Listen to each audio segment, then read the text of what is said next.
This live stream brought to you by the Excelsior Citizen and these generous sponsors. Since 1974, Chuck Anderson Ford has proudly served the community's automotive needs. From new and pre-owned vehicles to parts and service, they've been there in the past and they'll be there in the future. Visit Chuck Anderson Ford today. Does shelter insurance cover shiny red cars? Yeah. What about purple vans? Also, yes. Monster trucks? What's going on, son? From shiny red cars to purple minivans, you can count on Shelter's local agents to help you protect what matters most. Our Excelsior Springs Hospital, where better care is right in your backyard.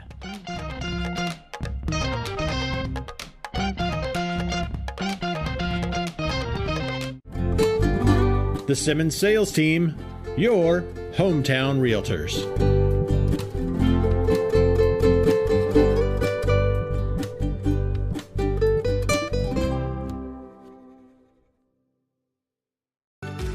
Whether we're talking about our dedication to preventing and restoring power outages, our pursuit of safety, or providing the best member experience possible, we are relentless in serving our communities. Find out how you can advertise with Excelsior Springs' #1 community resource. Visit ExcelsiorCitizen.com today.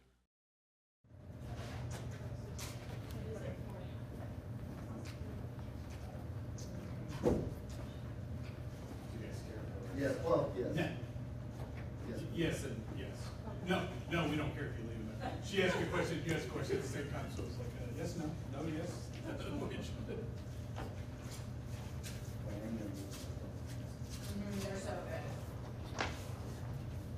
It's not the normal though. Yeah. It's got like. It's got sugar. Ooh, it's got sugar on it. Yeah. God, this is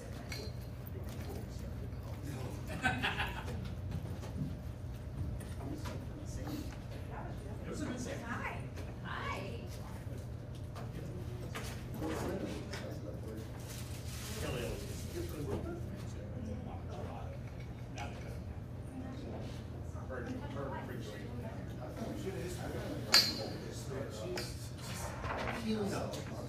But everything that she didn't have to have any.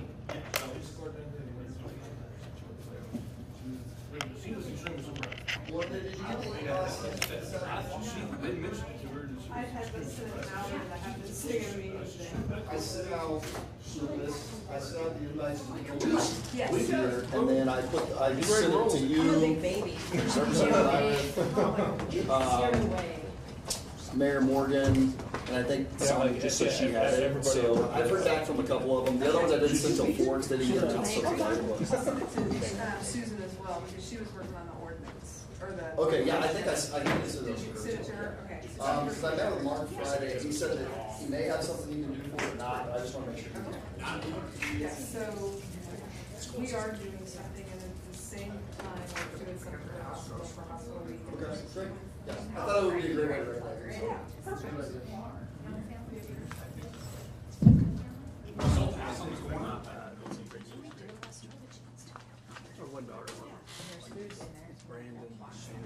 The seller?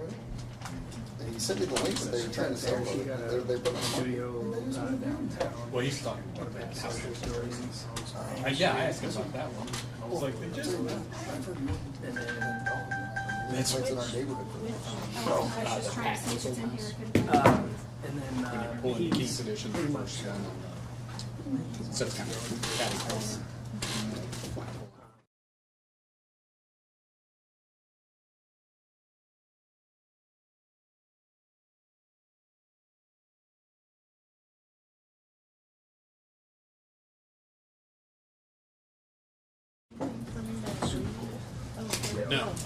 No, those are all. It's all. It's not a work session. Gotcha. All right, we're going to call the meeting to order and entertain a motion to adopt the agenda. So moved. First by Jill. Second. Second by Darren. All those in favor? That passes 6-0. Please note that Kaylin is absent this evening. First item up is the discussion and review of the budget for 2027. Dr. Boyd. Good evening and welcome to our, you're not supposed to say first annual, but first annual budget workshop. We're going to have a lot of information that we cover, hopefully dig into where our budget is, how we got here, what it looks like, all the work that we've accomplished together over the last year, and some steps moving forward on things that we can do to continue to meet our goals. If you have questions as we work through it, feel free to ask them. Probably a lot of the answers or some of the answers will come through as we work through this, but feel free to ask them as we go, and then if it's something we're going to hit later on, we can hit that. But we'll jump right in. Just first thing I want to say is, as both the superintendent and the board-appointed treasury of the board, I take full responsibility for the budget, where we're at, what we've done, where we're going. What I will say is I'd like to give credit on everything that we've done to my three teammates over there, to our district directors. Both John Coleman has worked very hard on the technology side. I know Chad Taylor in his few weeks has worked really hard on trying on the efficiencies in the maintenance and facilities department. Our principals for owning a lot of this, tried to keep a lot of the non-staffing side off of their plate so they don't have to worry about it, but they've owned a lot of this and how we can move forward and understanding the benefit of the good. So just thanking all of the leadership team throughout the district for their work that they've put on this over the last 9 to 12 months. So just want to give them credit for that work. So thank you, team. Appreciate it. As we go down through here, here's where we are at today. So this is just the budget that we approved in our last revision. So just want to review where we're at. Again, looking to end about 21.4% operating fund balance. What I'll tell you is that will change as we go. Like I said, we just sent an update, I think last week. Transportation the last few months is up 25% because of things going on overseas. Gases are up. We had under budgeted a little in sped, and we were going to have to adjust that, but that's changed. So a lot of these will be updated numbers when we do our late June. You know how we moved that June board meeting and we changed that to actuals.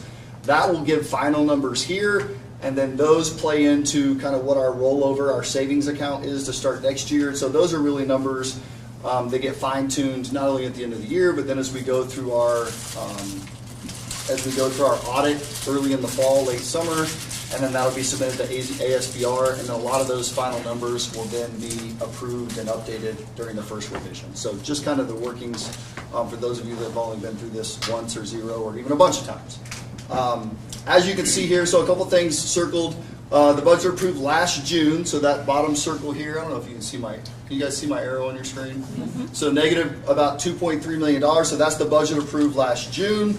As of our latest amendment in March, we reduced that spending that deficit spending to $915,000, an improvement of about $1.3 million over the course of this year. Lots of hard work went into that.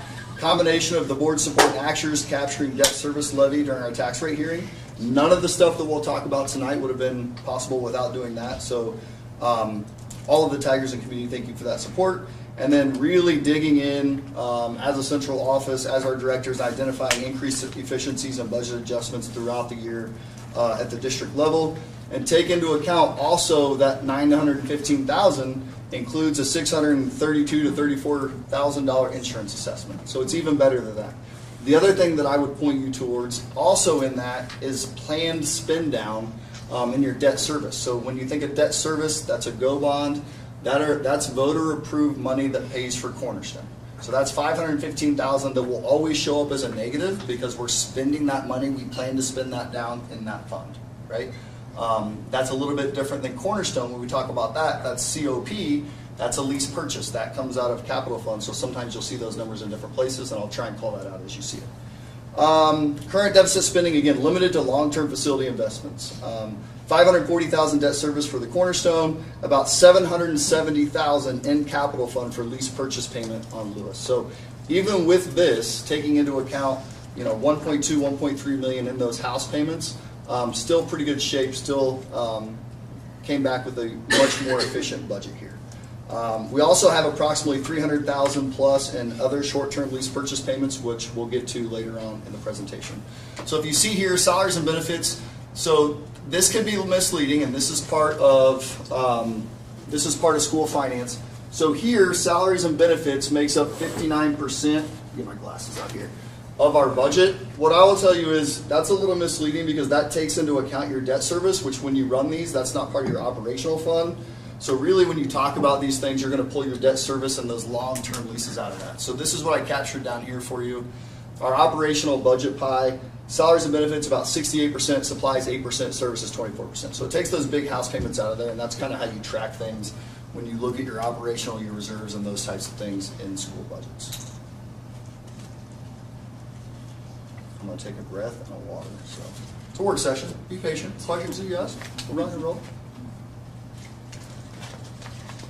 So our reality right now, so these are things that we've been talking about really since probably October, and we started talking about ADA, not only how attendance impacts learning, but also how attendance impacts our fiscal position, right?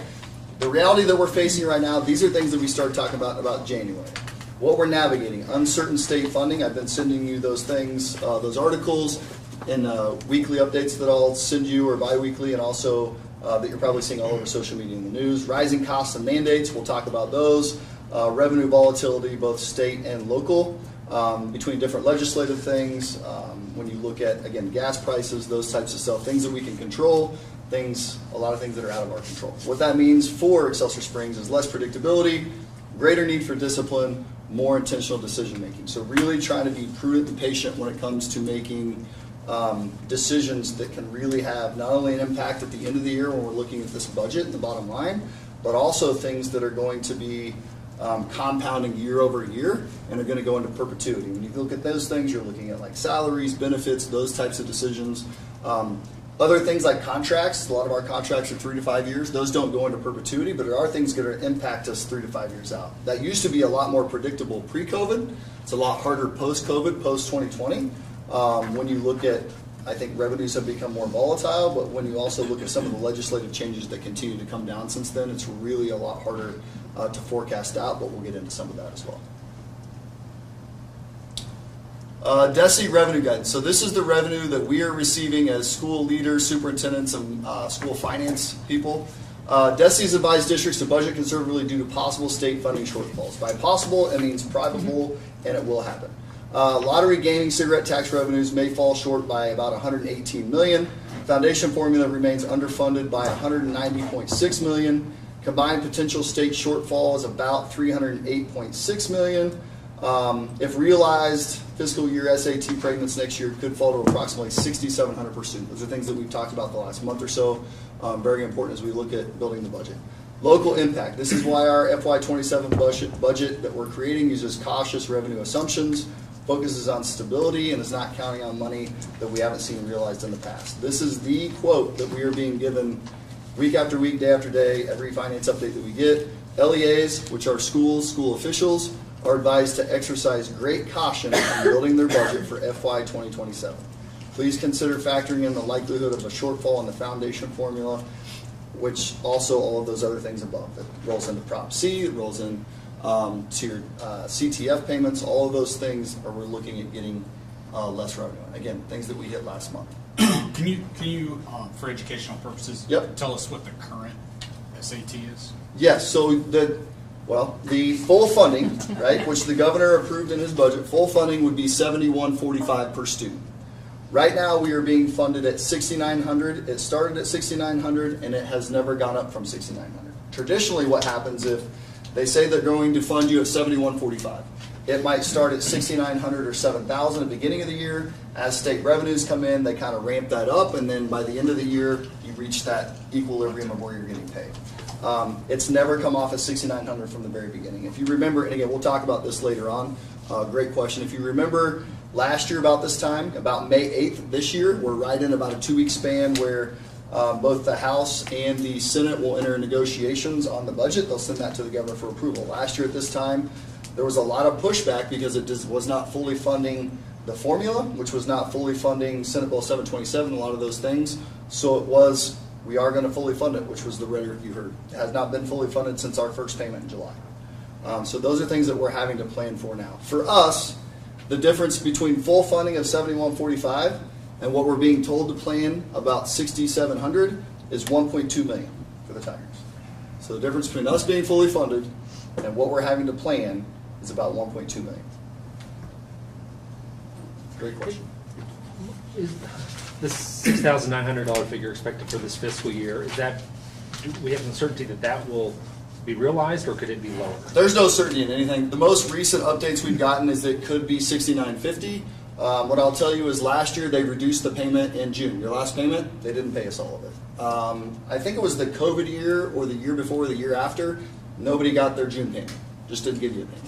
I think it's going to be either $6,900 or $6,950. They're saying it's going to be $6,950, but last year they said they were going to fully fund it starting in July, and we didn't even get the regular funding that we were supposed to in June. So I don't know in this fiscal environment if there's any certainties, which makes it really hard to plan. So, good question. Funding headlines. So here's what I want to prepare you for as we enter the next 2 weeks, as the Senate and the House enter these negotiations, send it to the governor. You're hearing a lot of SAT is fully funded, or we want to fully fund the SAT. Transportation is fully funded, which is a bit of a misnomer because when they fully fund transportation, it's really only 75%, and it's really only 75% of reimbursable costs, which I know Scott will get into in a little bit. Also, one-time funds to fill gaps. So if you've been paying attention at all, you've heard a little bit about them trying to take some money from the capital improvement fund and moving it over to here some of these gaps. We have to be very cautious of that because A, we don't know if it's going to be actualized, and B, that's kind of how we got here with our state budget. If you've heard the state is in a deficit spending, we're spending down by $3 or $4 or $5 billion. What all that's doing is pushing us closer to a fiscal cliff to fall off of. If we plan these reoccurring funds into perpetuity that are being filled at the state by one time, and then A, they don't get realized, or B, they do, and then it doesn't happen again, but we have these funds or these contracts and these obligations. So those are things that you may hear these things. If you hear those, want to know what it means, feel free to reach out. I'm happy to help explain them, what it could mean. Approved funding does not always equal realized revenue. That's what I was talking a little bit about, how last year's budget was fully funded. We haven't seen that. What we are experiencing that gap right now in FY26, one-time state fixes can create an FY28 funding cliff, which is kind of what we talked about. If they use one-time funds from whatever fund to fill any of these gaps that we have to be really careful that we don't even have a steeper cliff a year from now. So that's what we've been trying to prepare for as we've prepared this budget probably over the last 6 months and trying to get ready for these. Something that I would like to share, shared it last week with a meeting with the representatives, shared it with all of you guys all the time. We welcome additional funding, any additional funding we can get. We simply need to know if it's sustainable. Right now, to know it's sustainable, we need to see it and realize it so it's in our coffers and we can do something with it, because I don't know that there's anything such as a promise or a guarantee anymore. So we have to be careful with that. And we have to be careful that we're not building those funds that go into perpetuity and compound on each other. Make sure that we don't dedicate things to those for funds that we may not receive in the future. So just things that we want to be happy about. Hope is not a great budget strategy. Sustainability is. So that's just something that we need to be very cautious of, and we tried to as we kind of build this budget. FY27 revenue pressure. So these are some things that we've discussed in some of our recent board meetings during the superintendent update. So these are the estimates that we're being told. If you go off the estimates, we're being told to plan either per student or for our district, or what we've received in the past. This is going to be the estimated impact for the Tigers for next year. So what we've had to budget, transportation reimbursement, they're saying plan for 75%, not 100%, right? For us, we normally get about 1.1, 1.2 in reimbursement. If we just plan this year to next and take 75% of that, that's a $375,000 less revenue from this year. State adequacy target, SAT.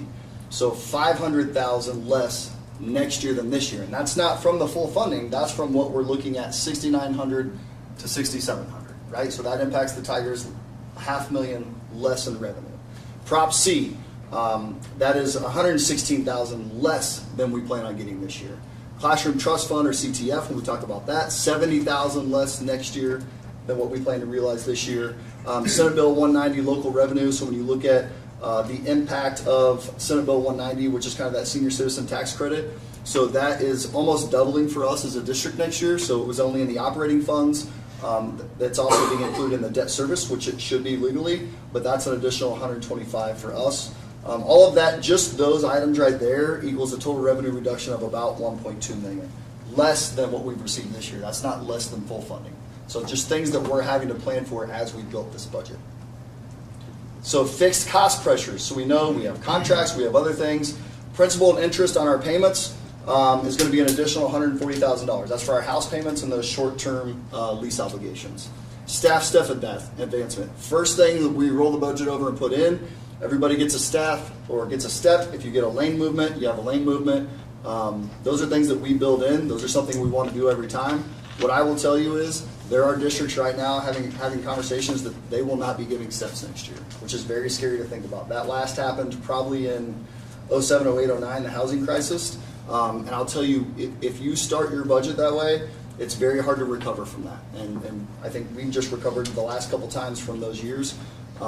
It's hard to recover. That will always be the first thing that we try and build a budget off of, is giving that. And I can tell you that not every place is always able to give raises. It's never enough. But that's where we start with that. We know that'll be that much more in our budget. And that's pretty accurate using our actual people and people coming back. Utilities went up quite a bit last year. Ameren went up 11%. I think overall utilities was right at about 11.5 when you take all our utilities in. This is kind of what we've estimated on top of that. To be another 83,000, just trying to use a 3 or 4 year trend. It's not always 11%, but honestly, with gas the way it is right now, who knows where it's going to end up. Again, conservative estimates. Insurance.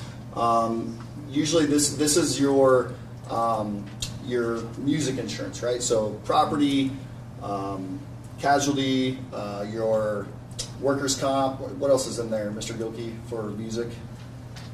Property, what'd you say, casualty? Property, casualty, workers' comp. Liability. Yeah. So it's not like insurance like for your cars and trucks. This is insurance like for the district that we use. Transportation, looking at going up 85,000 just with our contracted with mileage. That's not really taking into account sped transportation, and we'll talk about that a little bit, some changes there that Dr. Everett is investigating, but transportation of sped has gone up faster than others because we have more students that we can't service here, and we've had to place other places, and you're not just going over to Mosby and you're not just going to Fishing River on those, you're going to Kansas, you're going to all these places, and those costs can get exponential. I know Mr. Gilkey and both Dr. Everett are working with students that we still need to place, so there's a way to combine rides on that. So that's on top of the reduced reimbursement that we plan to get. And then food service planned increase of about 110,000, and that's just with our contracted service and where we're at with that. So total cost increase about 713,000 just with those known cost pressures and headwinds we'll be facing.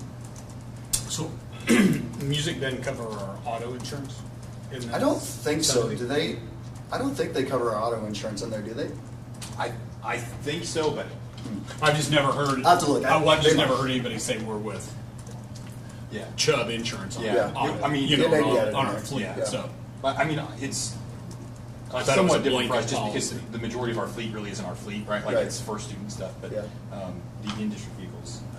The majority of that cost is the people cost and the building cost, not necessarily the autos. So, on insurance, yeah, a lot of it, music specifically, is in liabilities. In fact, music's doing something that they haven't done previously.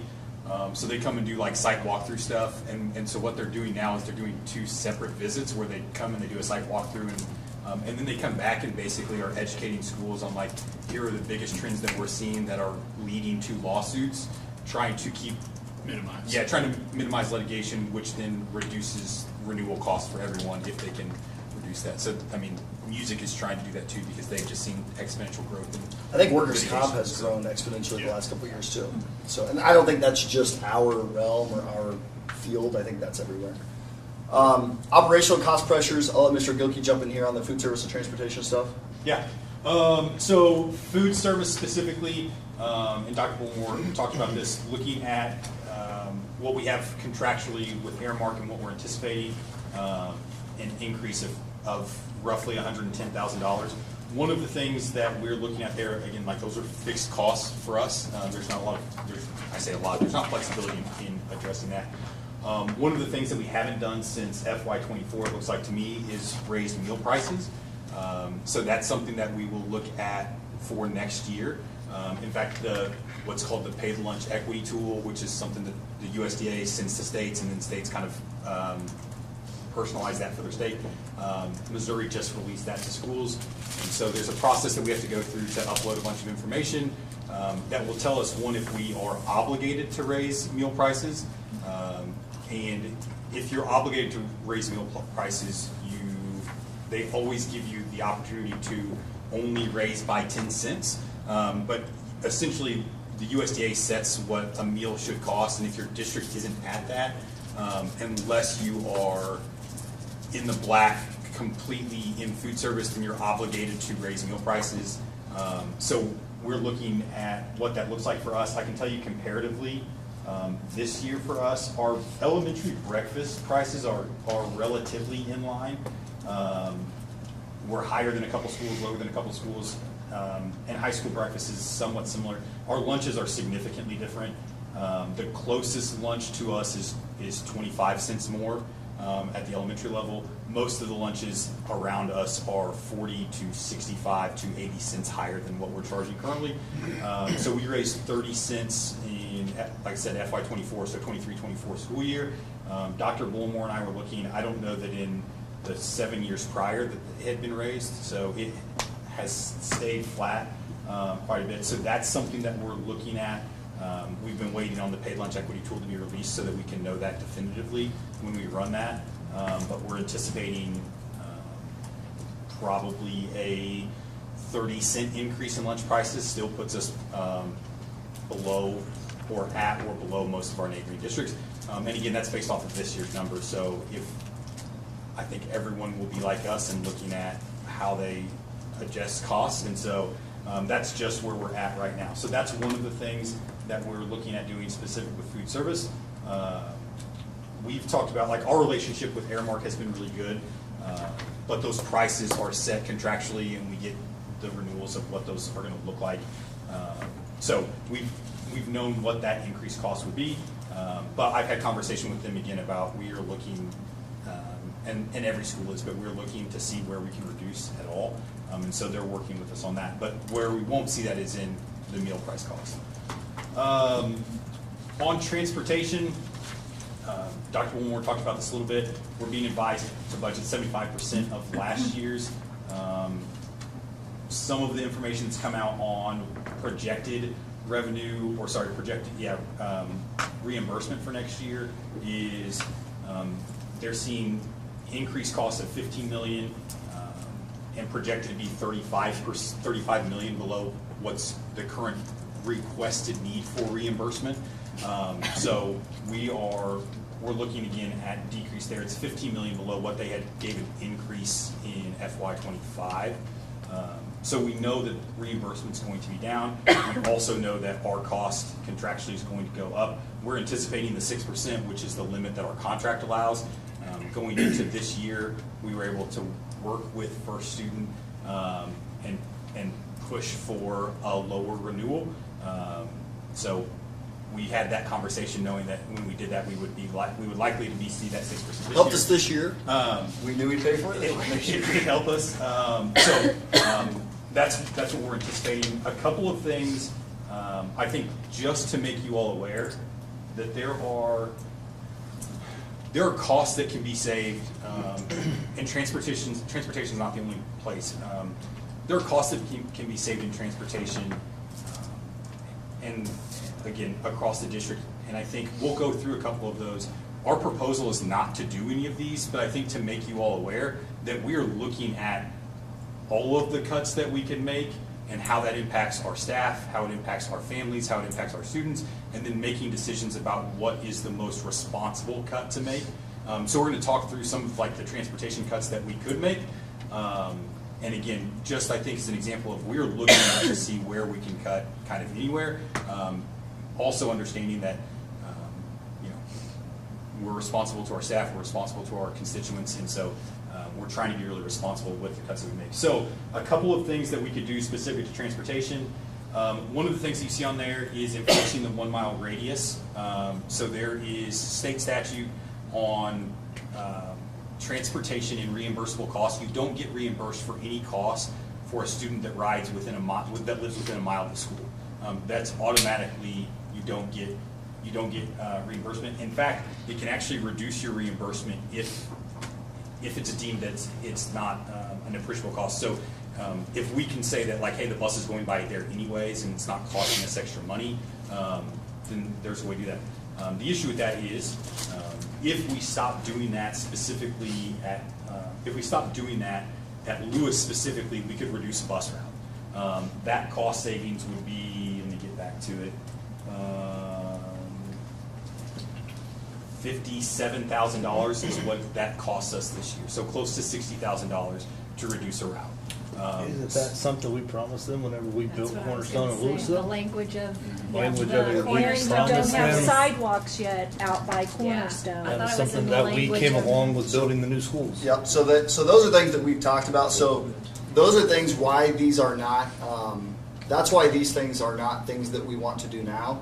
That's not something that was in the language of a bond that we would be legally held to. It's something that we want to, it was a promise that we want to try and hold with our community. But I think as we look at things, if things continue to get worse, we just want to make sure that everyone knows that these are things that we could have to do if we are. We're not cutting everything that there's able to be cut. There's not things that we want to go back on. There are things that we promised when we did different things, but also things have changed post-COVID. And so there are things, if we get to a place where you have to do certain things, we could have to get there. It's not something we want to do. Like Mr. Gilkey said, it's not something that we're proposing to do, but there are other costs out there where if we needed to do something, but we're trying to take a really well-balanced approach to this.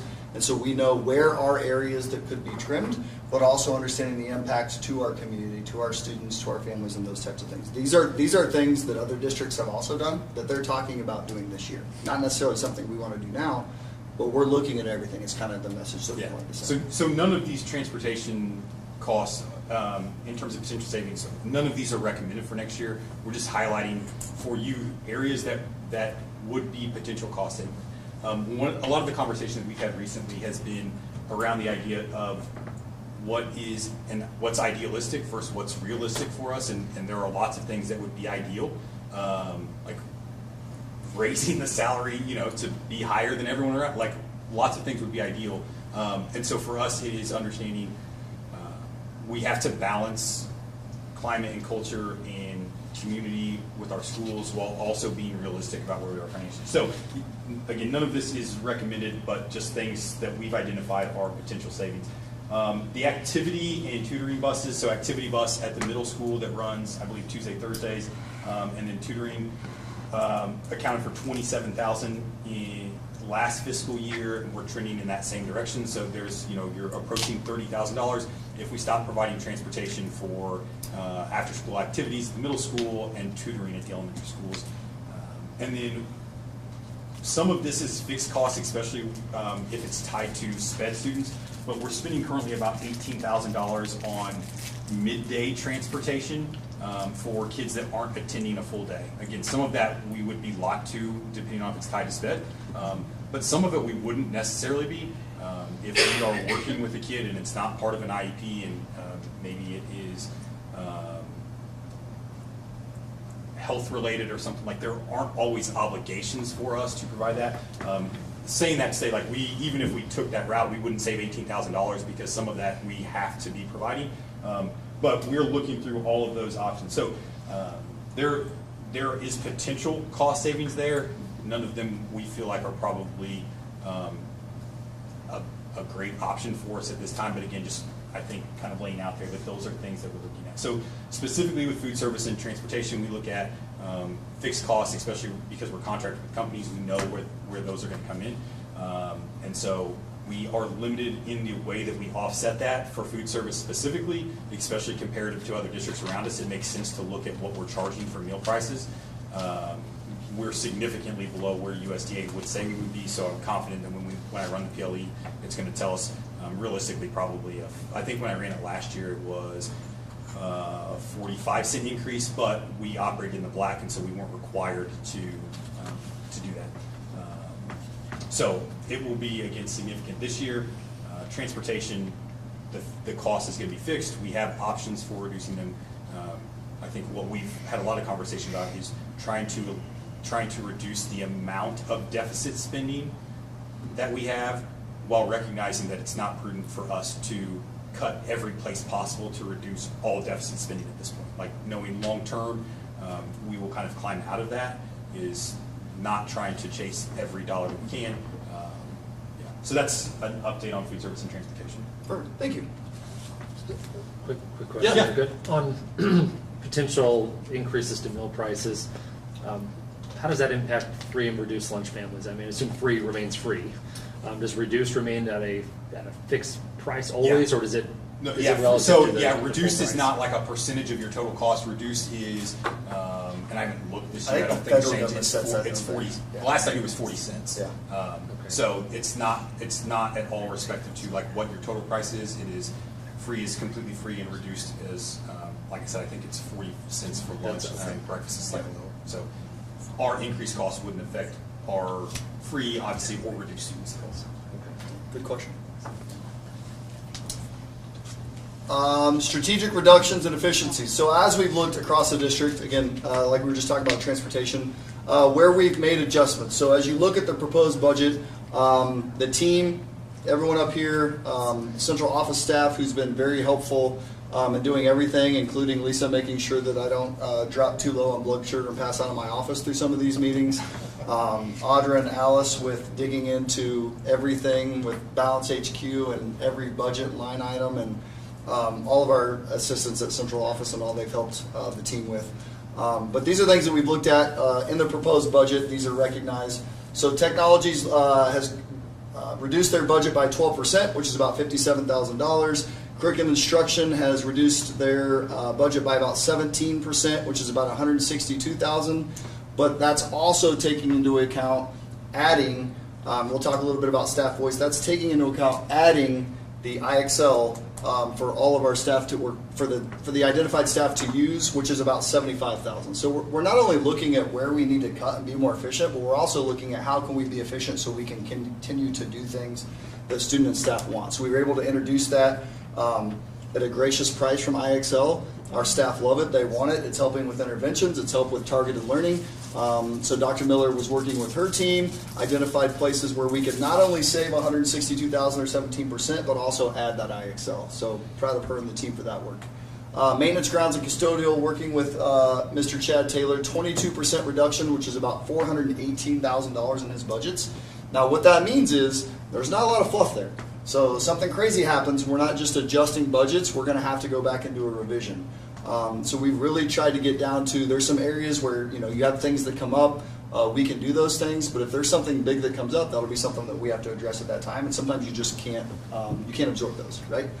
Staffing through attrition, looking at about 11 positions, that's changing every day. And that's, Mr. Gilkey and I were just working on that with some principals this morning. That savings is about $700,000, that's an annual. And then additional strategic savings across the budget, lots of things added up, reduction of building budgets a little bit, activities, those types of things is about $227,000. So total identified reductions and savings is about $1.5 or $1.6 million that we've identified to reduce operating costs for next year. I have just a couple of questions. Yep. With the technology piece, how were you able to get a 12% reduction on the budget with that? What did we not replace or renew something? Like what's filling the space? Yeah. So on the technology, I would have to look at John's. Do you remember some of the specific things, Dr. Miller, that he was looking at trimming there? Yeah. So I can say that we had John and I work in 5-year plans just because the expenses are so big. Yeah. So for example, for this year, we had planned on replacing all of the teacher TVs that are in the classrooms to try to get bigger ones. Okay. Those TVs work. And so instead of going from a 55-inch to a 65-inch, not as important as making sure we have student devices next year. So we're rolling some of the money that we would have spent in that, which I hate to not upgrade things, but I also can't have a student without a device. So we're rolling that. So those are some of the give and takes that we've used. We've also had to adjust, it's on a cycle where we do try to do 2 or 3 years grade levels to get them a computer. They're terrible. I mean, they're machines that break when you drop them and throw them at the middle school, so you have to have quite a few backups. We don't have the money to continually put that on there, so we're kind of taking a pause on devices for next year. And it will be, I don't want to say an afterthought, but that will be let's take every dollar that we could squeeze out of it and try to buy student devices. It's about $1 million to replace Chromebooks. It's one of our biggest expenses. It just happens to be where all of our instructional materials now come on a device. Nobody takes home a book anymore, so I can't I can't just say we won't spend money on the device, because, yeah. My other question is on the staffing through attrition, where we have 11 positions we're not replacing. Right. Either it's staff not coming back or they're retiring. When we look at class size, are we looking at DESE, what they say is within, the regulations or the limitations for class size? Or, they give us an approximate, they give you a range. Yeah. So are we staying within that when we look at those So attritions? I'm going to defer your question for a second, because once we get through a couple slides, I'm going to have Mr. Gilkey did a really thorough HR audit throughout this year, and so that helps drive some of these decisions. So if you don't mind, I'll get through the next couple slides, and that'll help kind of summarize decisions. And those things are still moving. We were just meeting this morning with middle school and high school, I think, on some of those decisions. As we look at those things, we look at as the schedule's built, and it's harder to do, but he'll address some of that through that audit. And if you have questions for follow-up there, we'll hit that there. Sure. Does that work? Yeah. Okay. So The big thing on the technology front, though, whenever Dr. Miller was answering, you said that you were switching, like, instead of, you were prioritizing Chromebooks instead of like the larger TVs. Are you saying that that's where the 12% came from, or was that you're just talking about the prioritization? So of it? that's one of many things we did. So I put everything on, John and I sit down, we figure out how much it costs to run the district between now and wherever. Kind of like I did with curriculum, like I put it on a cycle. So every 6 years, everything's covered. So we kind of set it up the same way, where, next year was supposed to be 6th and 7th grade. Well, I talked to Dr. Bullimore, and he's like, we don't have 6th and 7th grade money for Chromebooks. So instead of using this year's money, we're going to try to absorb all of that. So it's a shifting from moving this to moving that, not only from one year to the next. Programs are another thing. Like we had, that's where a lot of my cuts were made too. Any programs that were redundant, we did like a thorough analysis of if teachers were using them or not. So a lot of times buildings want programs and they train them, and then 5 years later you're still paying for a program that only 3 teachers are using. So that was a lot of the cuts that we got rid of. I was like pretty tenacious about cutting programs in order to pay for IXL. So not only did we cut $162,000, you can really add $75,000 on top of that between what.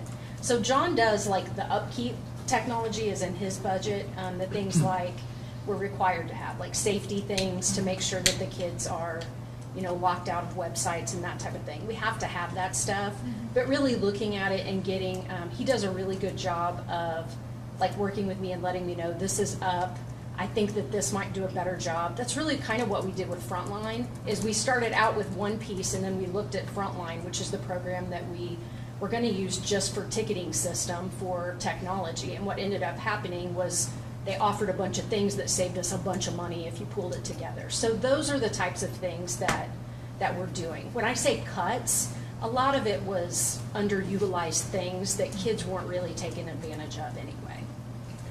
Yeah, and I think, John, too, it's not like we're not going to replace any Chromebooks, because we know that kids are going to break Chromebooks. It's just that there's some of his budget left this year that he's able to do some, and I think he got it down to like a class and a quarter or 3/4 of a class. So that way they're still in there.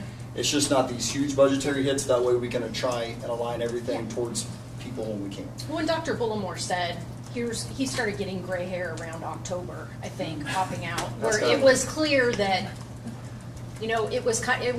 we couldn't wait till next year to start looking at cuts. We're looking right now. So John and I sat down and looked at this year's budget so that we could start planning through next year, if that makes sense. Thank you. Yeah, I think the message from this is just that we're not just saving money, and we'll have a slide that kind of reflects this. We're not just saving money through the attrition of positions. Those are things that we all own very personally. We cut across systems beginning this year. That's how we were able to do those revisions and get it from 2.2 or 2.3 down to the 915, and half of that's already planned. So these are things that we've started this year, and then we're looking at even more, the 1.5 for next year. So these are things that we're trying to do system-wise before we ever get to that other point. So other budgetary updates. So this is one that we hit late. Well, this is normally approved in the budget. The IRS mileage update, so that was released in January. So when we approve the budget, we'll have it in there that goes up to 72% from 2.5.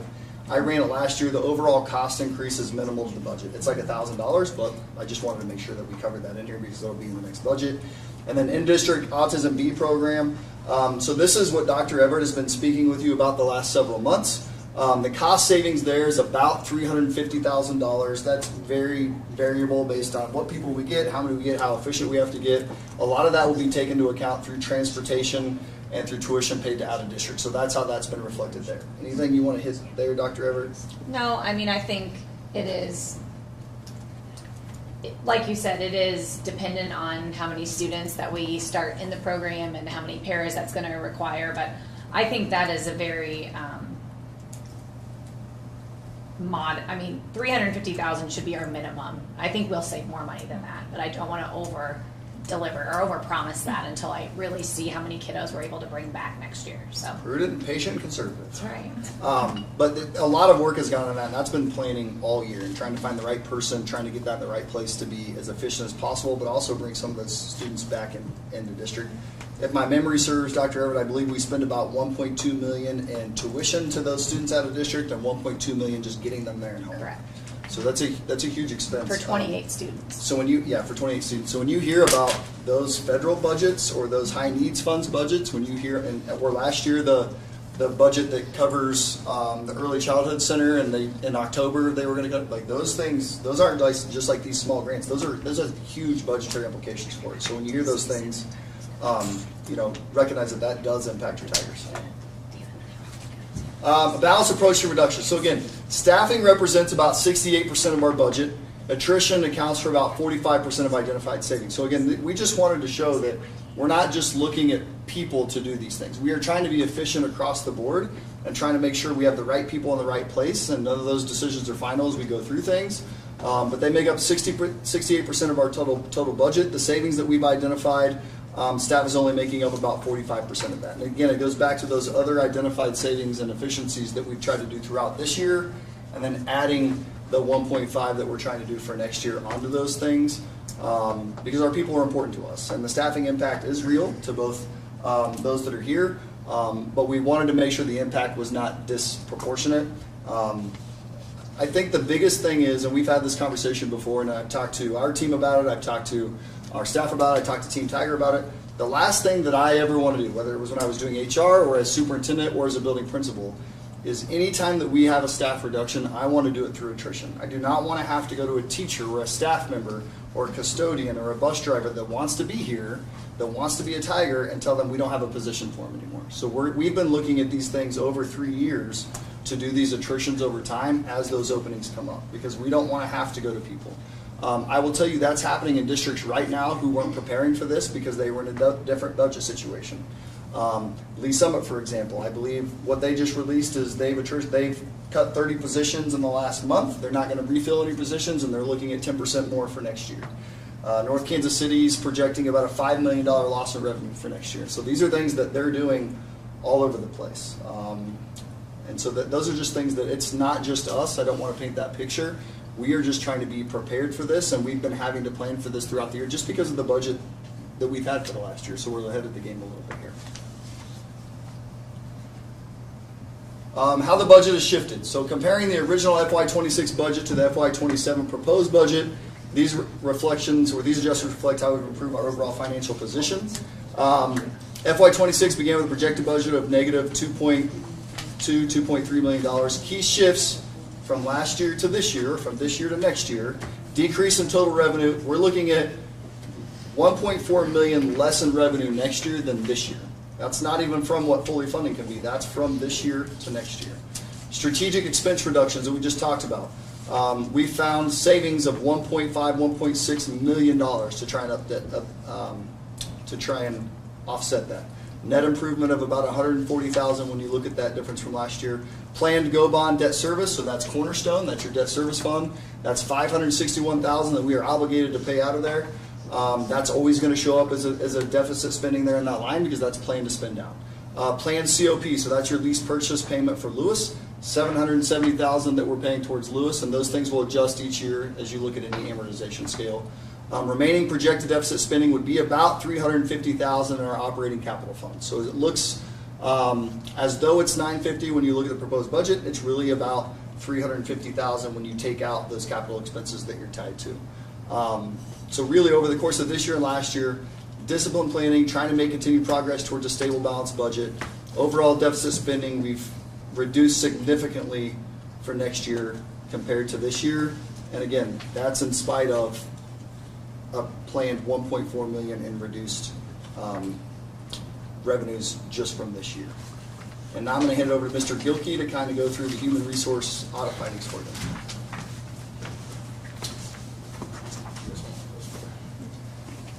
So this that I'm bringing around is just really high level. We'll talk through some of it, and then I'll get into some specifics as we go. Obviously, you guys are welcome to ask questions. The first couple of pages of this is stuff that you probably already know or have general knowledge of, so I'll skim through that really quickly. It's, again, some high-level stuff about the district specifically. And then I will get into, I think, a little bit more of the questions about some of the things that we've done for going into next year, what that looks like with numbers, and also what it looks like, numbers financially, and then what it looks like with class size. So the beginning of this, again, is just some summary stuff with the district itself, identified strengths, challenges. I'm not going to go through all of that with you guys unless you're just wanting me to. There's an overview of the district building student enrollment, how we're structured. You can see on what would be the second page, number 3, our workforce breakdown with 225 certified staff and 173 classified. We have 16 administrators, not including our directors. I did that specifically because we have a few directors that are internal directors, and then we have a few directors that are external directors, meaning they are not our employees. They work for a contract company. So Aramark and First Student are not our employees. They operate like a director for us in the district. That's part of our contract with those companies. So directors aren't included in those numbers. Again, going down, you can see our average years of service. Specifically as we get into recruiting and staffing, obviously this is a thing for all districts right now. One of the things that we've talked about that we will see going forward as districts, we are looking to attrition. Dr. Bullmore just referenced Lee Summit. I know I was having a conversation with somebody from Liberty about them attritioning positions. One of the things that we hope to see is some benefit in the teacher shortage in districts across the board looking to make cuts. Ideally, that creates less pressure on teacher shortage, but we know that recruitment is a big part of what we have to do.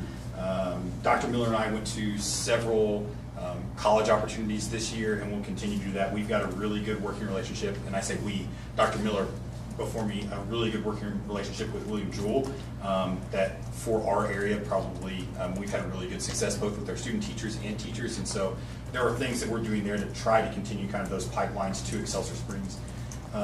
Retention obviously is something that we want to continue to address. One of the things you can see on there, currently our 3-year retention rate is sitting just above 60%, 61%.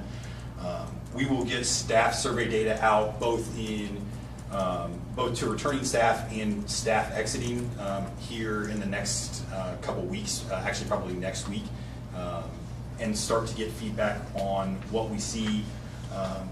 I think it is, you can see there, past exit themes that we see really consistently: salary, workload, expectations, and communication. So one of the things that we've talked about a lot that we balance is, I think this might be on the next page, but we recognize that we ask a lot of our teachers. In fact, we think that oftentimes we ask more of our teachers than what they would have to do with neighboring districts at times. And the reality is that we're doing that to the betterment or benefit of our kids, and feel like there's not an option there. But it does create a push-pull when it comes to climate and culture. And so all of these things, when we look at attrition, and with attrition comes an increase in class size, we have conversations about clearly increased class size is not going to be popular with staff. And so what does that look like for us? Are there other options to make the changes, the financial changes that we need to make? Or are these things that, while we recognize they may be unpopular, are things that we have to go forward? Jill, I'll talk about numbers in a second. Some of that for us is our teachers and what they're used to historically with class sizes is not necessarily what all other districts are. I taught at 2 different 1,600 student high schools. I don't think I ever had a class under 25. Like every class was 26, 28, 30. What grade level were you at? I taught between 9th and 11th grade mostly. Yeah. So we'll go through again, and I'll talk through some of those numbers, but that's not, those are just things that our staff haven't had in the past, but they're also not completely uncommon, especially at the secondary level. So, I asked that just so that like the community is Yeah. aware of that, like, and also I think our staff too knows that, because sometimes we don't get that information or haven't heard that before because we have had lower class sizes. Yes. But I just think it's good that we share that Yes. and that they know about that. yeah, so I'll go through some of the details of that kind of here at the end. Mr. Gilkey, Going on the next page, what's up? Sorry if I could catch a question Yeah, go ahead. before we go to the next page. Could you explain I'm trying to understand the 3-year retention rate. Is that number of teachers, like 61% of our teachers stay with the district 3 years or longer, or does that mean, I'm trying to understand what the number means. Could you reverse that and say 40% of our teachers leave in under 3 years? So it's an annual number that is looking at how many of your staff stay with your district have stayed with your district for 3 years. Okay. So and you can find this on DESI, so it's looking at from year to year. So essentially every year you're dropping off the 4th year and taking on your new year, and you get a new 3-year average. And so it's saying how many of your staff are staying with your district for that 3-year time period.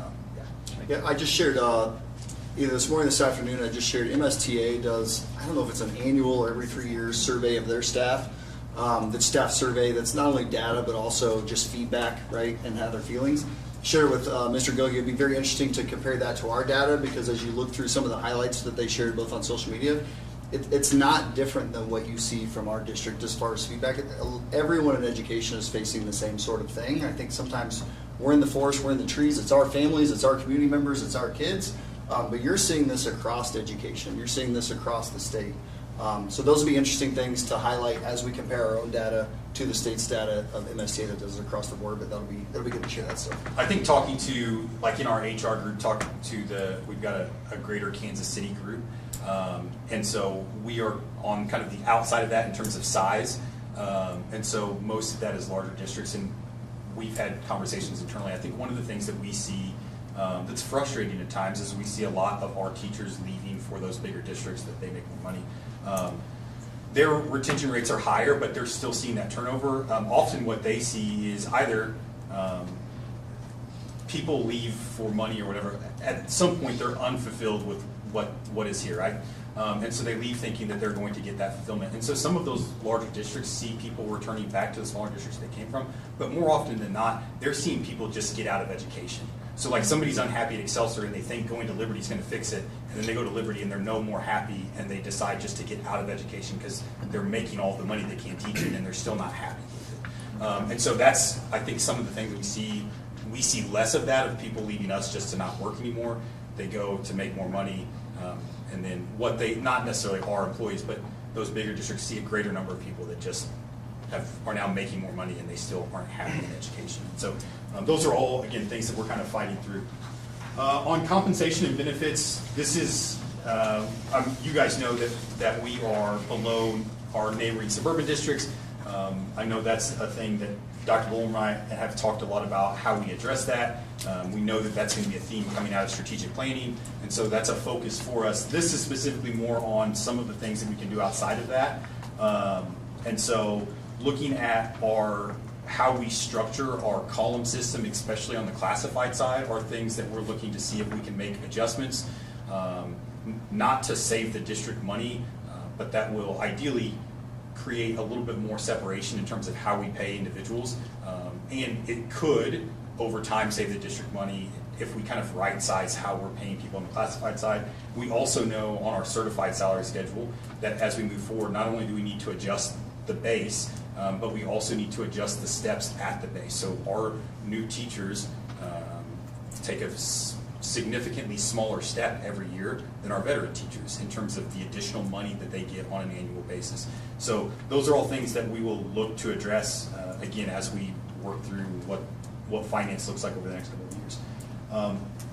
As we go through this, I'm not going to talk a lot about benefits, especially health insurance right now. We talked quite a bit about that. We can answer questions about that in regard to budget if you want to.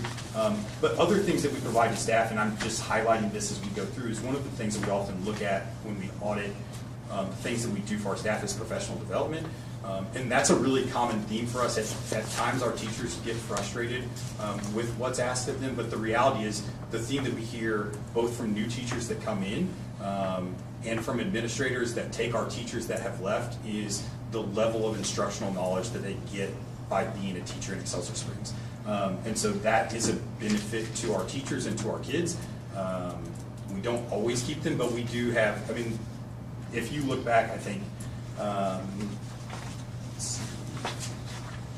our average years of service is 12 years. Like, we have a number of teachers that have taught here for a significant amount of time that are providing great benefits to our kids. And so that's a highlight for us that we, and I think this is Dr. Miller and administration before, that really does professional development the right way. We have a professional development committee that actually runs professional development as opposed to just an administrator telling them this is what you guys are going to do. So that's a really, I think that's a positive for us.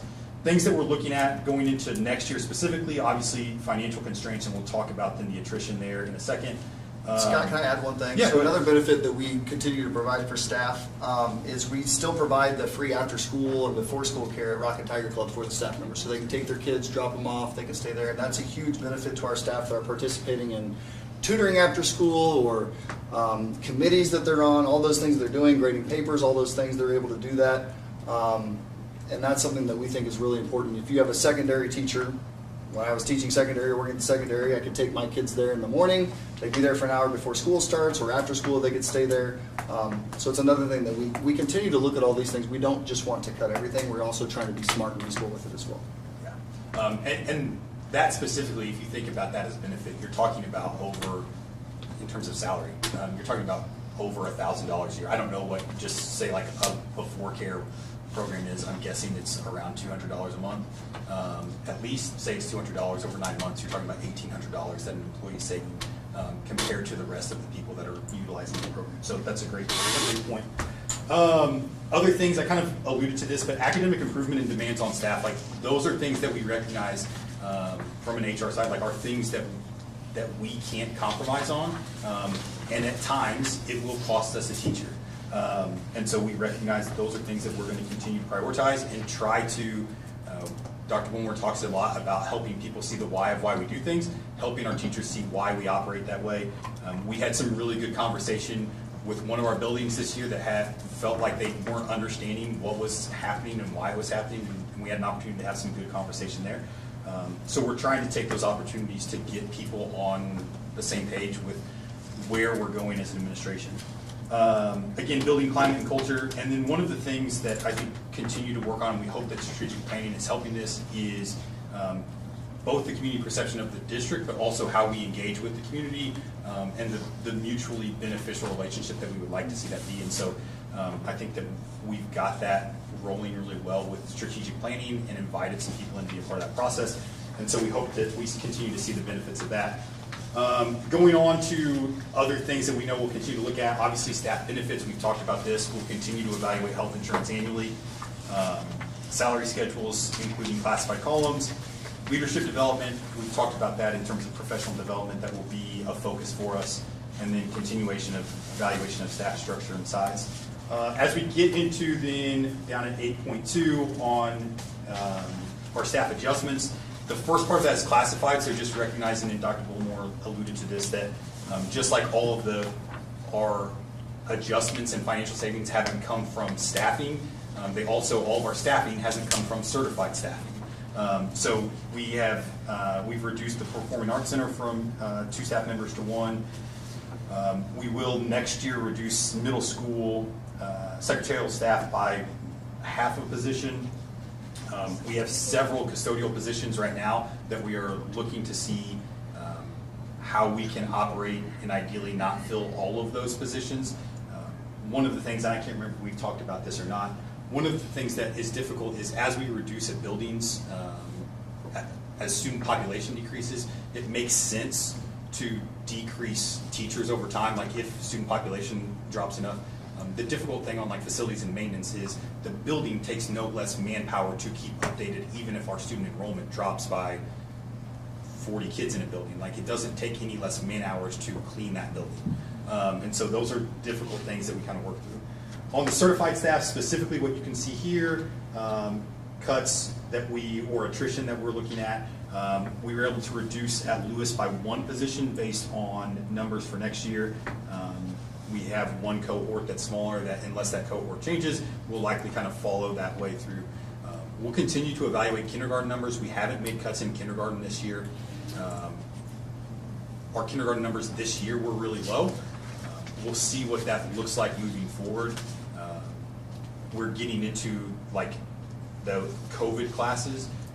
And so one of the things that we have to see is, does our community match up with what we're seeing in terms of trends of reduced birth rate? We know that birth rate's down significantly. What we don't know is how well our community lines up with that. We've talked about some demographic study that will be helpful for us, but right now we've got to kind of sit and wait, and if we have 2 or 3 years where kindergarten is lower, then we probably look to reduce in kindergarten. We don't want to do that right now off of 1 class, but if we've got 2 or 3 years where kindergarten numbers are lower, that will again impact not only kindergarten, but kind of as we move up. Elkhorn and Cornerstone are staying the same in terms of staffing. Elkhorn's not changing at all. Cornerstone is shifting some people around, but the FTE, the number of people that we have working there, should remain the same. We do have 1 class at Cornerstone that potentially could reduce, and so the plan is to fill that position, but what we've talked about is ultimately we want to have high quality staff members, and so if that class doesn't grow and we don't feel like we have somebody that is that's going to come in and be beneficial to that team, then we do have 1 cohort in there that theoretically could reduce and be within class sizes that are acceptable. It would be higher than we would like to see, but we've talked about I would rather have 3 really good teachers teaching kids than 3 really good teachers and 1 bad teacher, and it's a disservice to 25 kids. Teachers don't always love to hear this, but the reality is, based on all of research, the impact on class size has a very limited effect on student learning. So the difference between putting 22 and 26 elementary kids, or the difference between putting 24 and 30 secondary kids in a building, has a very low impact on student growth. Not that it's 0, but to all the things that can impact learning, that's a relatively small one. So middle school, that is what we've done there is reduced in 3 of the core areas, so math, science, and social studies. I can kind of work through, we were working through numbers there today and feeling better about what that looks like. High school, we've reduced a social studies position, which that department was still high compared to other core departments, so they still had 1 more teacher than math, science, and ELA did. So that was, for us, kind of an easy transition. PE was a transition that we need to make based on numbers and really kind of what we've allowed students to do there. And we've had conversations about that. We had essentially unlimited access to PE as you got older, and it's not justifiable with what we need to do in terms of staffing. And so we had conversations with the administration, who talked to counselors about ultimately having conversations with kids about, I know you're a senior, but you can't take 4 PE classes. Like that, we can't justify having an extra PE teacher because kids want to take 4 PE classes.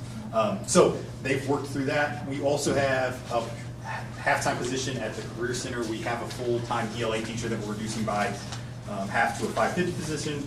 And then instructional coaches, the plan was to go from 5 to 4 for next year. We have a later resignation, and so our plan currently is to not fill that position this year, not for financial constraints, but the reality is what we know what we would be looking at there is we're late in the game and we'd be pulling a great teacher out of a position that's going to be hard to fill, and so we will look to backfill that position next spring as we go into the 27-28 year. So that's the plan right now, is that's reducing from 5 to 3, and ideally, ideally we would go back up. You can see projected costs there. I think Dr. Bullmore has I've got 660. I think he had 700,000 because there was a para position that he and Dr. Everett had worked through that wasn't included in mine. That 660 or 700 also doesn't include the instructional coach position that has been more of a recent addition.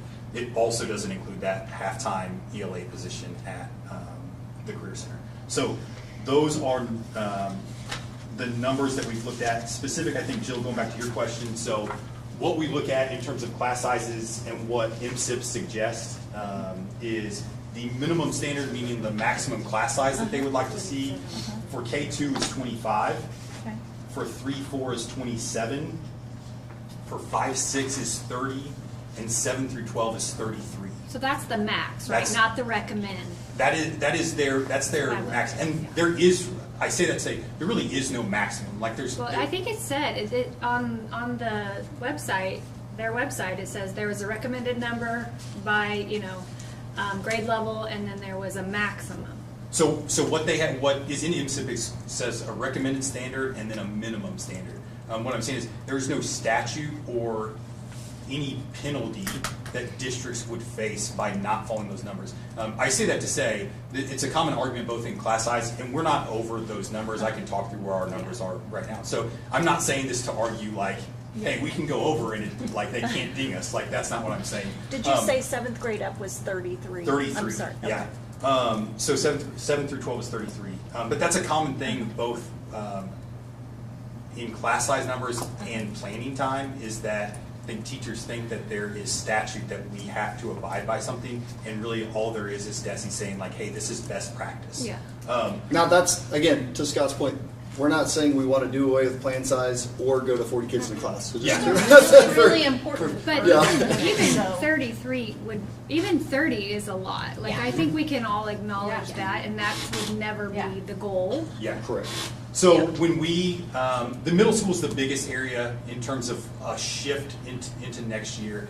And so when we started to go through the numbers and I started to look at it, there are some things that create some outliers. Like if we have, typically with math and ELA is where we see special education pull-out services. So like those, we're gonna have kids that aren't in math or ELA, but they are still in a regular social studies class, or they are still in a regular science class. So those can impact numbers a little bit. But what we looked at before we reduced that was, if we reduce this, we think it's going to push our average class sizes from the low 20s to 26. Recognizing that if we push to 26 as an average, we're likely to have some classes that are 22, 23, and we're likely to have some class sizes that are 28, 29. Like if we say our average class size is 26, we're not all going to be at 26. We're going to have some higher and low. So working through with the middle school, where they're at currently is, and I had it pulled up, they're still working through numbers. They have class sizes that for the most part are in the low to mid 20s.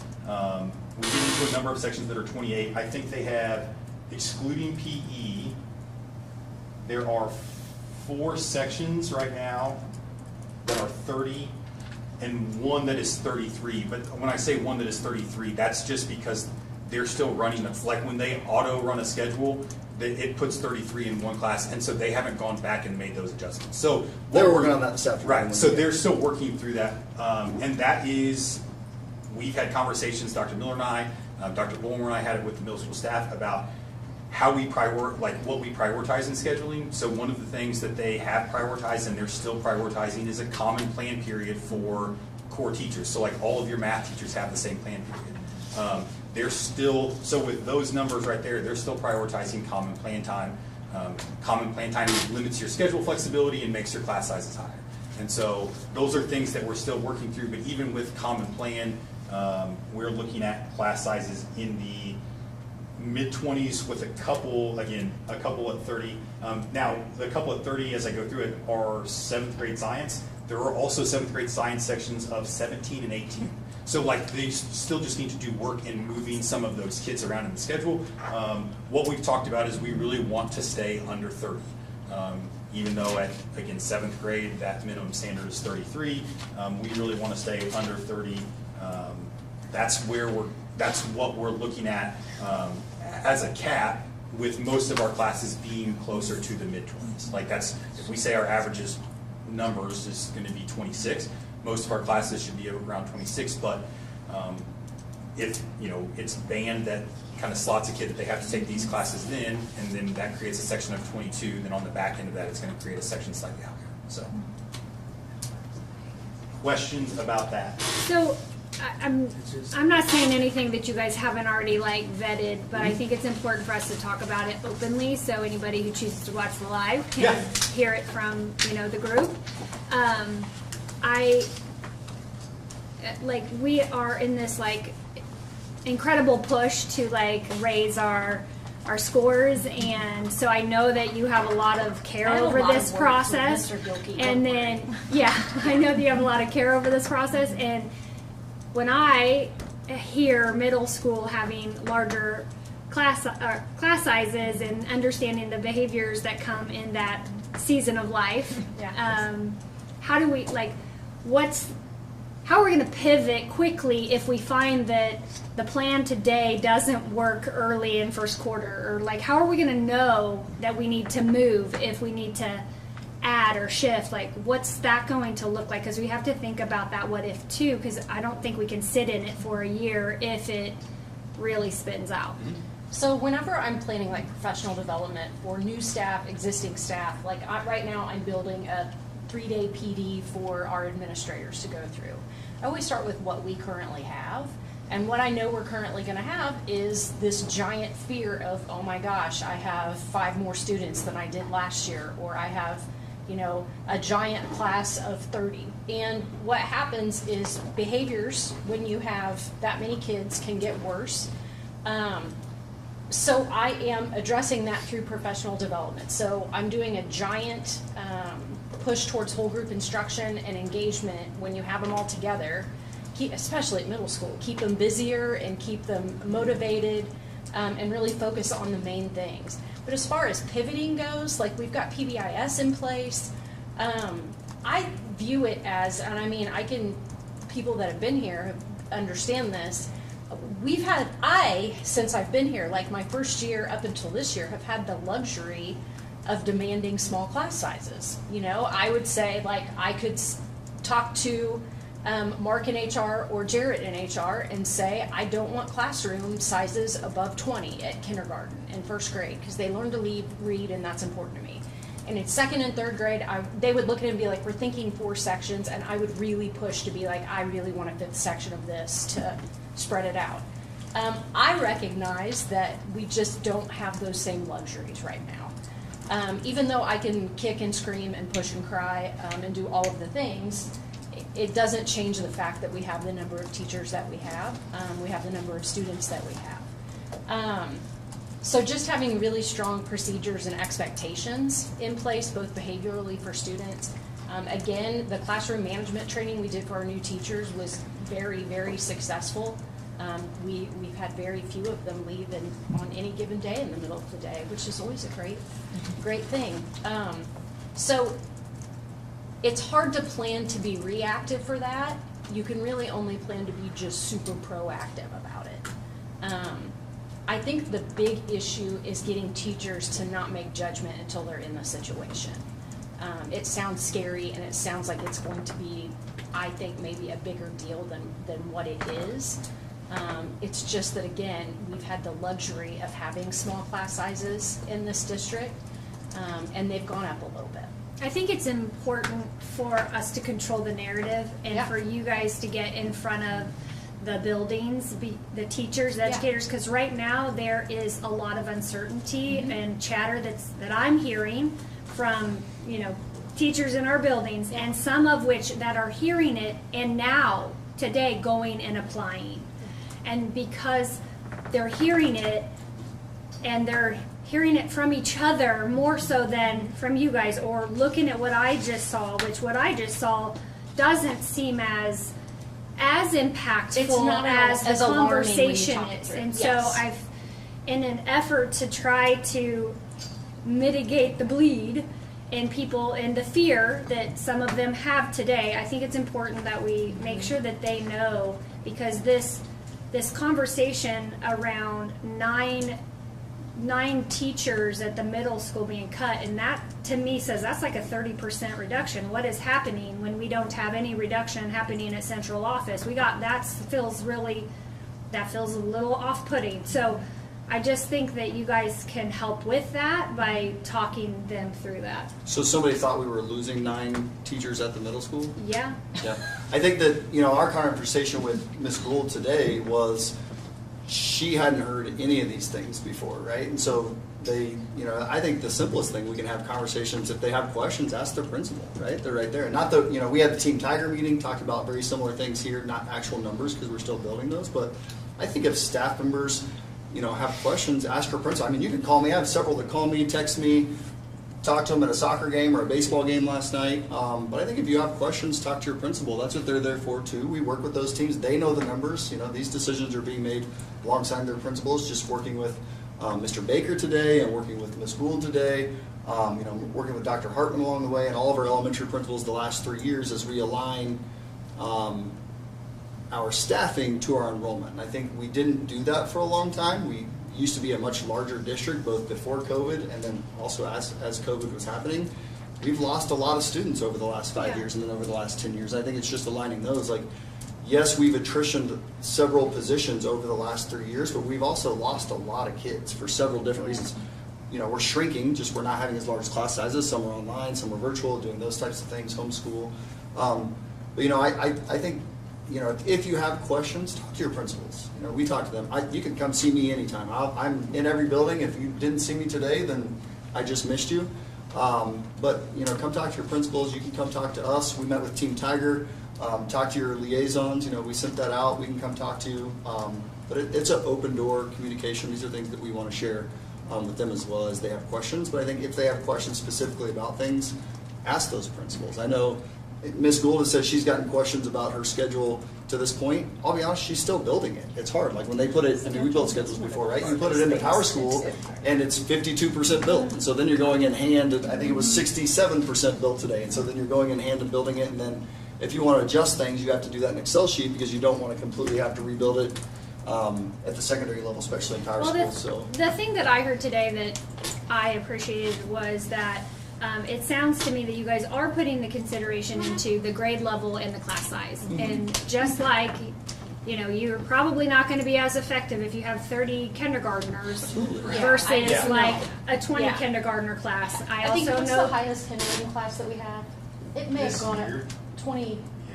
Yeah, but the point is that there is consideration around that, and it's not just like if somebody is going to resign, we're just not filling it. If it needs to get filled, we can fill it. Yes. We will fill it if it's necessary, and it's good for students and the classroom. So I think that's what I appreciated the most is that it's not just if somebody in your building resigns, it's not going to get filled. I think, and we'll pivot and shift and make the right decisions. And we'll continue to pivot. Just the conversation today was about continuing to pivot. If we have staff that are listening, like we offered 2 positions today. We're still actively filling positions. The cuts that the attrition that we made was strategic in terms of what we looked at with numbers. I think going back to your point about what that looks like, specifically at the middle school next year, if we've got discipline, one of the things that we've talked a lot about is, Dr. Miller and I, we recognize that the biggest way for us to alleviate discipline issues at the middle school is to increase academic engagement. Like kids that are highly engaged in what they're doing in the classroom have less behavioral issues. And so I know like Dr. Miller's PD is going to continue to focus on that. She did a lot with new teachers there next year. I think the other thing, kind of to your point is, Dr. Bullmore called me maybe 2 days ago and was like, hey, have you heard that we've got a ton of classes in the middle school over 30? And I was like, that's the news to me. Because as I went through it, I'm like, I know what the numbers are. I know I know that. But someone heard. Correct. Someone heard one of the sentences that you said today, and I heard it too. And they took that, and that's what became. That's what we do for a living. Is go, where did that come from? So, but I think to answer your question about what does that look like for us, like Dr. Bullmore called me and said, "Hey, have you heard this?" And no. And so, what we can do if we can't be preempted is we're going to be very responsive to that. So I'm immediately reaching out to Ms. Gould and saying where are your numbers? And like, well, they're really high. Like, I don't need to know they're really high. Like, I need to know where are your numbers specifically. And so then we can work through like, okay, well, have we done this? What if we do that?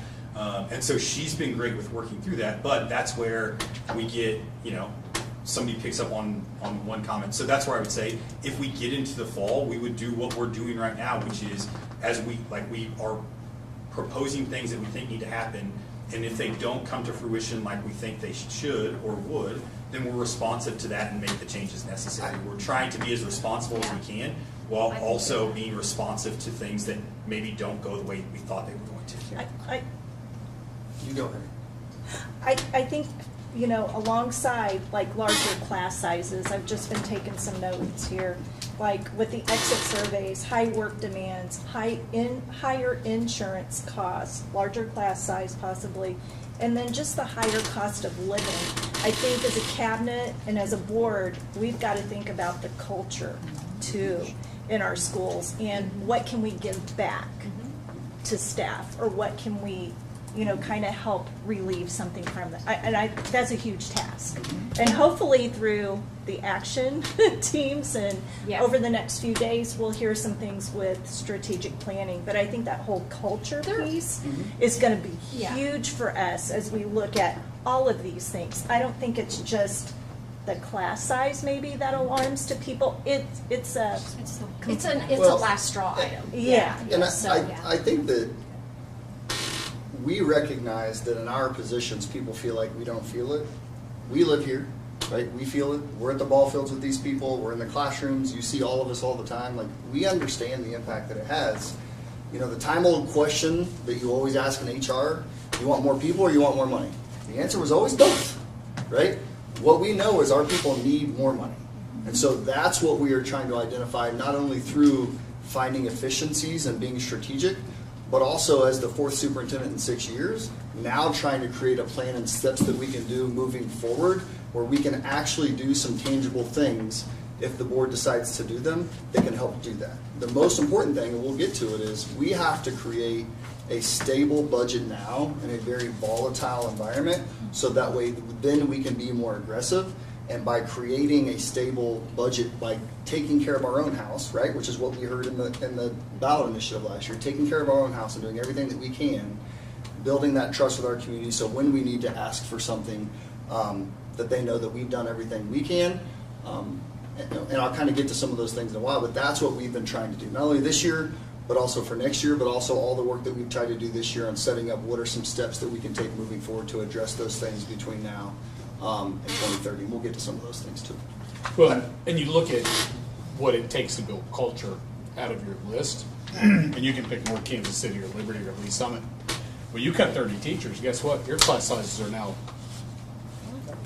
much larger. We're starting at 27. Yeah, but they're also getting paid but more. they get more money. But now they're having a budget deficit. Just They're going to let's have be a careful budget how we deficit compare. too. Well, I'm just saying. Yeah. But they won't be getting the raises that they've gotten in the past as well. But You know what their I'm saying? entry is still. They're starting higher, We yes. have our work cut out. So it's like, we where have do to think you of some ways cut off? that we can build that. The thing about classroom size is that statistically you can tell a teacher it doesn't matter.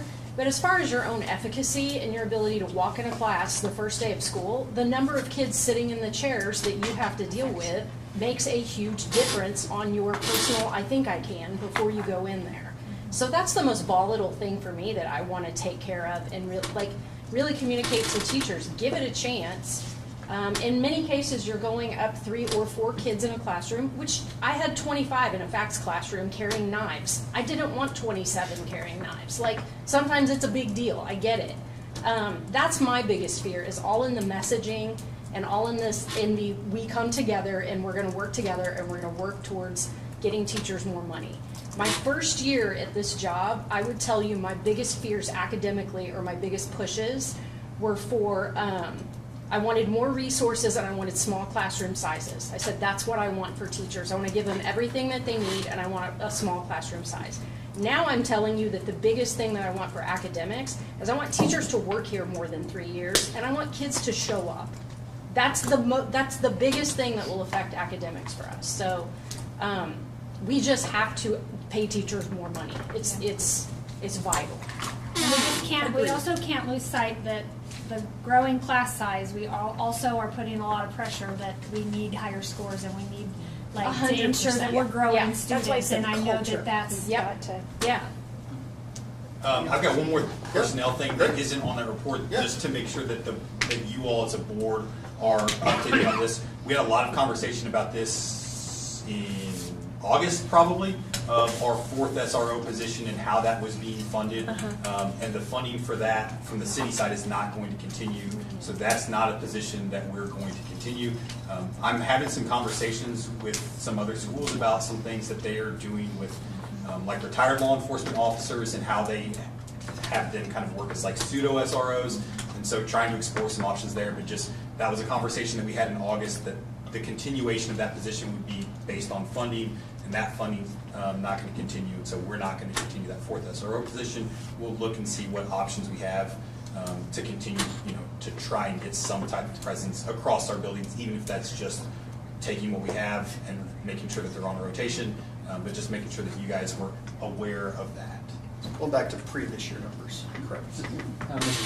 Just to understand the numbers, makes the staff size we're saying will be maybe 11 smaller this year, 8.5 or so, 8 to 8.5 on certified. Does that sound right? I'd have to.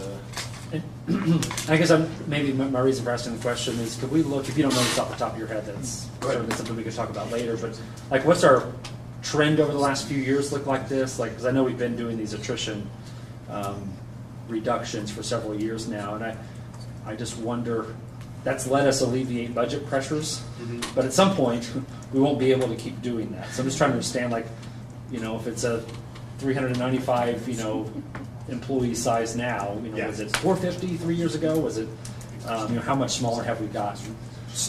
On the attrition? So off the top of my head, I believe we've attritioned about 30-ish certified staff over the last 3.5 years, if you look at that. Now, because I think I remember during levy time when we talked about it was about 19 over the 2 or 3 years prior to that. And so I think we're sitting at about 30, but we'd have to go back and check on that just to be sure. But off the top of my head, I think we're about 30 certified. Just trying to understand the implications of this. Class size is obviously a very big one. Would we anticipate scenarios where, I'm thinking maybe at the high school, where certain classes that are offered now, like maybe college classes or AP classes, things like that, that we're not able to offer them in the future because our staff size is smaller? So I guess to answer that in two ways. There's always that potential, and I just want to be upfront and frank with that. We don't know what's going to happen with continued funding, and so that's why this year we're trying to be really intentional about getting lean, because we don't know what that looks like. What we do know is that fear that's been raised over the last 3 to 5 years is coming to fruition this year. In terms of finance, and so we're trying to be responsive to that. So I say the first part of that is yes, that is a potential. Realistically, what it looks like for us now is we're starting to operate differently in regard to some of those classes. What we'll start to look at is we put them on a rotational basis. So if you really want to take whatever AP class and it comes around your junior year, you have to take it your junior year because it's only going to be offered in odd numbered years. So those are things that we'll have to do is as you get into upper level electives, we may have to start to say, okay, this is only going to be offered every other year. So you take it your junior or senior year based on when it's offered. So right now we're not looking at cutting anything that just didn't have the numbers. There are courses at the high school that there wasn't student interest and so they're not being offered. But other than that, we're not cutting classes based on we don't have the staff to offer them anymore. We will start to look at offering things on basically an every other year rotation. That's our plan right now, and we're staffed to be able to do that well. Again, I don't know what 5 years, 3 years from now looks like in terms of funding, so I don't want to say oh, we'd never do that.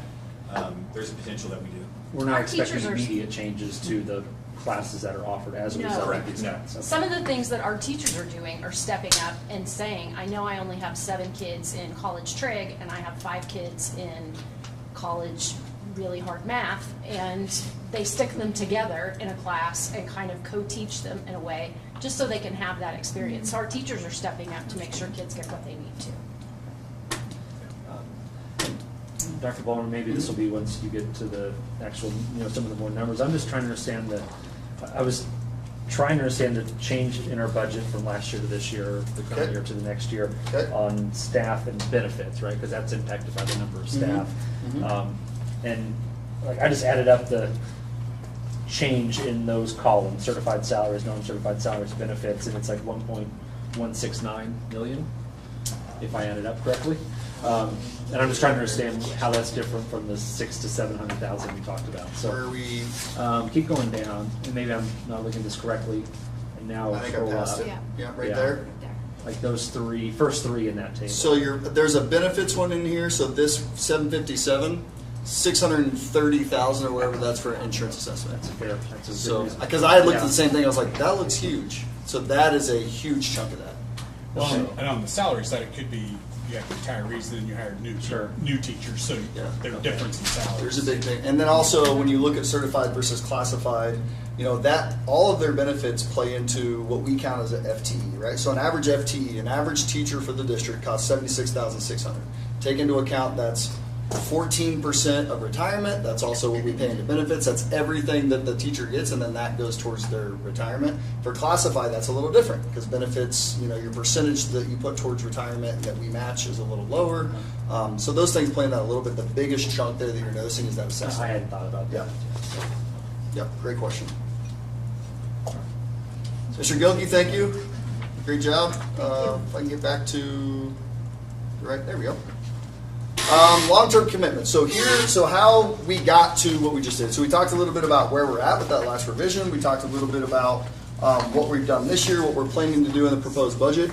Long-term commitment shaping today's budget. So these are the biggest levers, right, outside of staffing that impact our budget. So Cornerstone Elementary 2020 GO bond issue. So remember, that's in your debt service. That's a no tax increase bond issue that supported Cornerstone, high school remodels, Elkhorn improvements, several things around the district that would add into that through the long-range facilities plan in 2019. That's long-term debt service remains stable, more manageable over time. That's about that 519 or so that you'll notice that's coming out of debt service. That's the deficit spending. The payment is actually more than that a little bit, but there's money that goes into debt to cover that. Lewis Elementary, so 2023 COP, so that's a lease purchase, right? So that's a capital projects fund. So that funded the new Lewis Elementary project. This commitment is now creating the greatest pressure on our operating capital budget because that's money that comes out of our operating budget. And I'll talk about that in a second. Unlike GO debt, this obligation is more directly affecting current budget flexibility. So when you go back to 2023 and you go back to our long-range facilities plan, in the 2022 to 2024, 2025 last year, what you noticed is districts were doing a lease purchase or a levy transfer over into operations for staff salaries and benefits, right? We had addressed that and we're competing in a different way. What we noticed was we needed to get to Lewis much sooner than later because of the serious issues that were happening in Lewis. And so we did that levy transfer in order to build Lewis ahead of schedule because there were things we were drastically falling behind on there when it came to just creating a safe environment. So in 2023, when other districts were doing that for staff salaries and benefits, we did it to build this building and then cover some other things that happened across the district. So that's where, but that's creating the greatest pressure on our operating capital budget right now. Other lease purchase obligations, ball fields, lights, energy savings, other things like that. Those are smaller lease purchase payments that total approximately $300,000 annually. These are important things to know because it paints the picture of how we got here starting back in 2020, right? And we'll talk about some things that we'll do that address all three of these, and it gives us some levers that the board can choose to do moving forward. But that's kind of how we got here and where we're at. Our priorities are strategic focus, not only as we were building this budget and as we're making decisions, but also heading in to future years as we plan it. People first. So prioritize staff compensation. Like I said, that's the first thing that we put in there. That's not happening in every realm. That's not happening in every school district. Maintaining benefits as best we can. Found a place that would take us. It was the best option. We talked to that ad nauseum, I think, last board meeting, just with the insurance benefits. We talked about before and after child care, giving the staff voice when it came to what we want to do with the community center money. I think with the Team Tiger, talking to them about what we're doing, how we're doing it, getting their input moving forward. I think including staff and community in the strategic plan. Those types of things have been very important and trying to make sure that the staff voice mattered. using the HR audit to make aligned plan nutrition. So we look at sustainability and alignment, just trying to align staffing with needs and enrollment. Protecting reserves while planning long-term. So it's important to understand that like our reserves is not just this savings account of a pile of cash that we're sitting on. So if our district falls below about 17 or 18%, we can't pay our bills going into December and January. So we rely heavily on local revenue. Local revenue only comes in December, January, and February, right? And so we have that money that we get from December, January, and February, and then we pay all of our bills for the next 11 or 12 months out of that money. And when you get down to about 17% reserves, you start running real low as you get to December before you get a payment. That's important to know. Because then you have to go and get a tax anticipation notice, which districts do. It's not something that you want to have to do or how you run a budget, but a tax anticipation notice is essentially a loan that says we know we're going to get these tax payments, everybody knows we're going to get this tax revenue, but we need a loan to pay our payroll, which is about 1.3 to 1.7-ish off the top of my head a month, right? And so those are things that, reserve.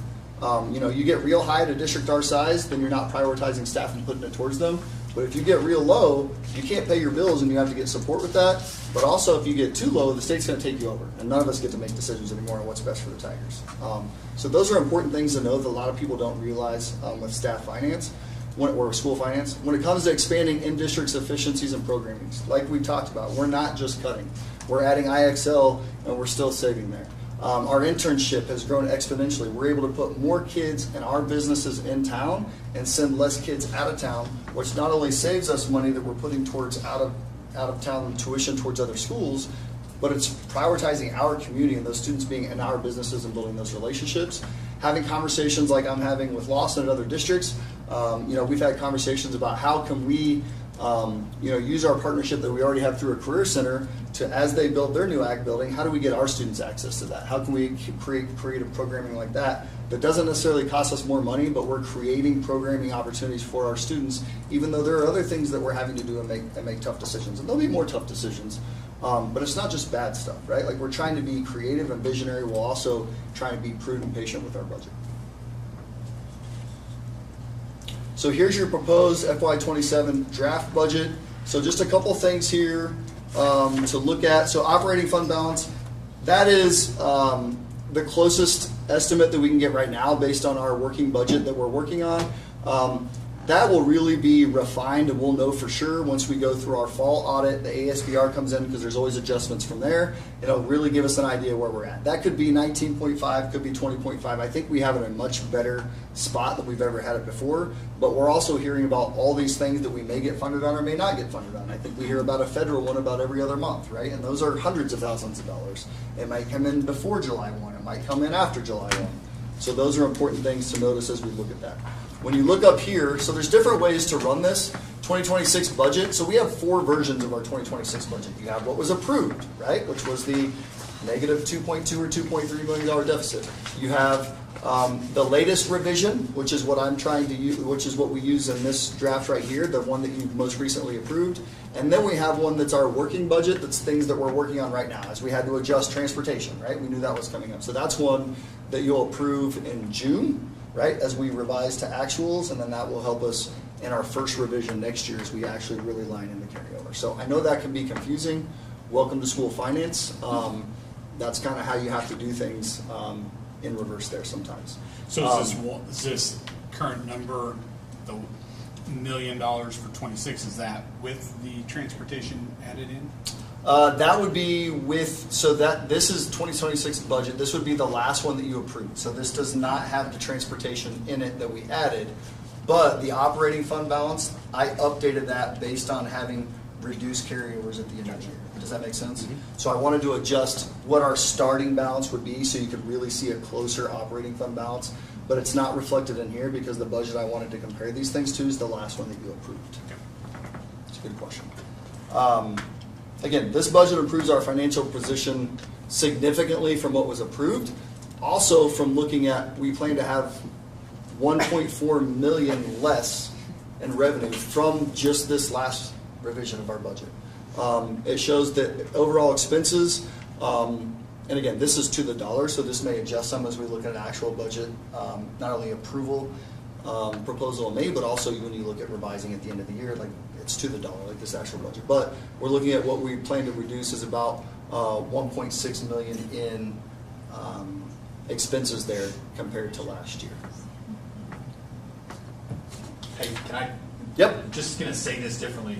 If we receive the same funding that we received this year with the budget that we're proposing, we'd be running a $500 surplus next year, or $500,000 surplus next year, right? And not that we would then be making all these cuts, but that is a real difference. Like when you're seeing the comparison in our short, where we're short next year compared to that reduction in revenue. If we had that just how we were funded this year, it would look completely different. And if you raise that to full funding, it would be 1.2 million.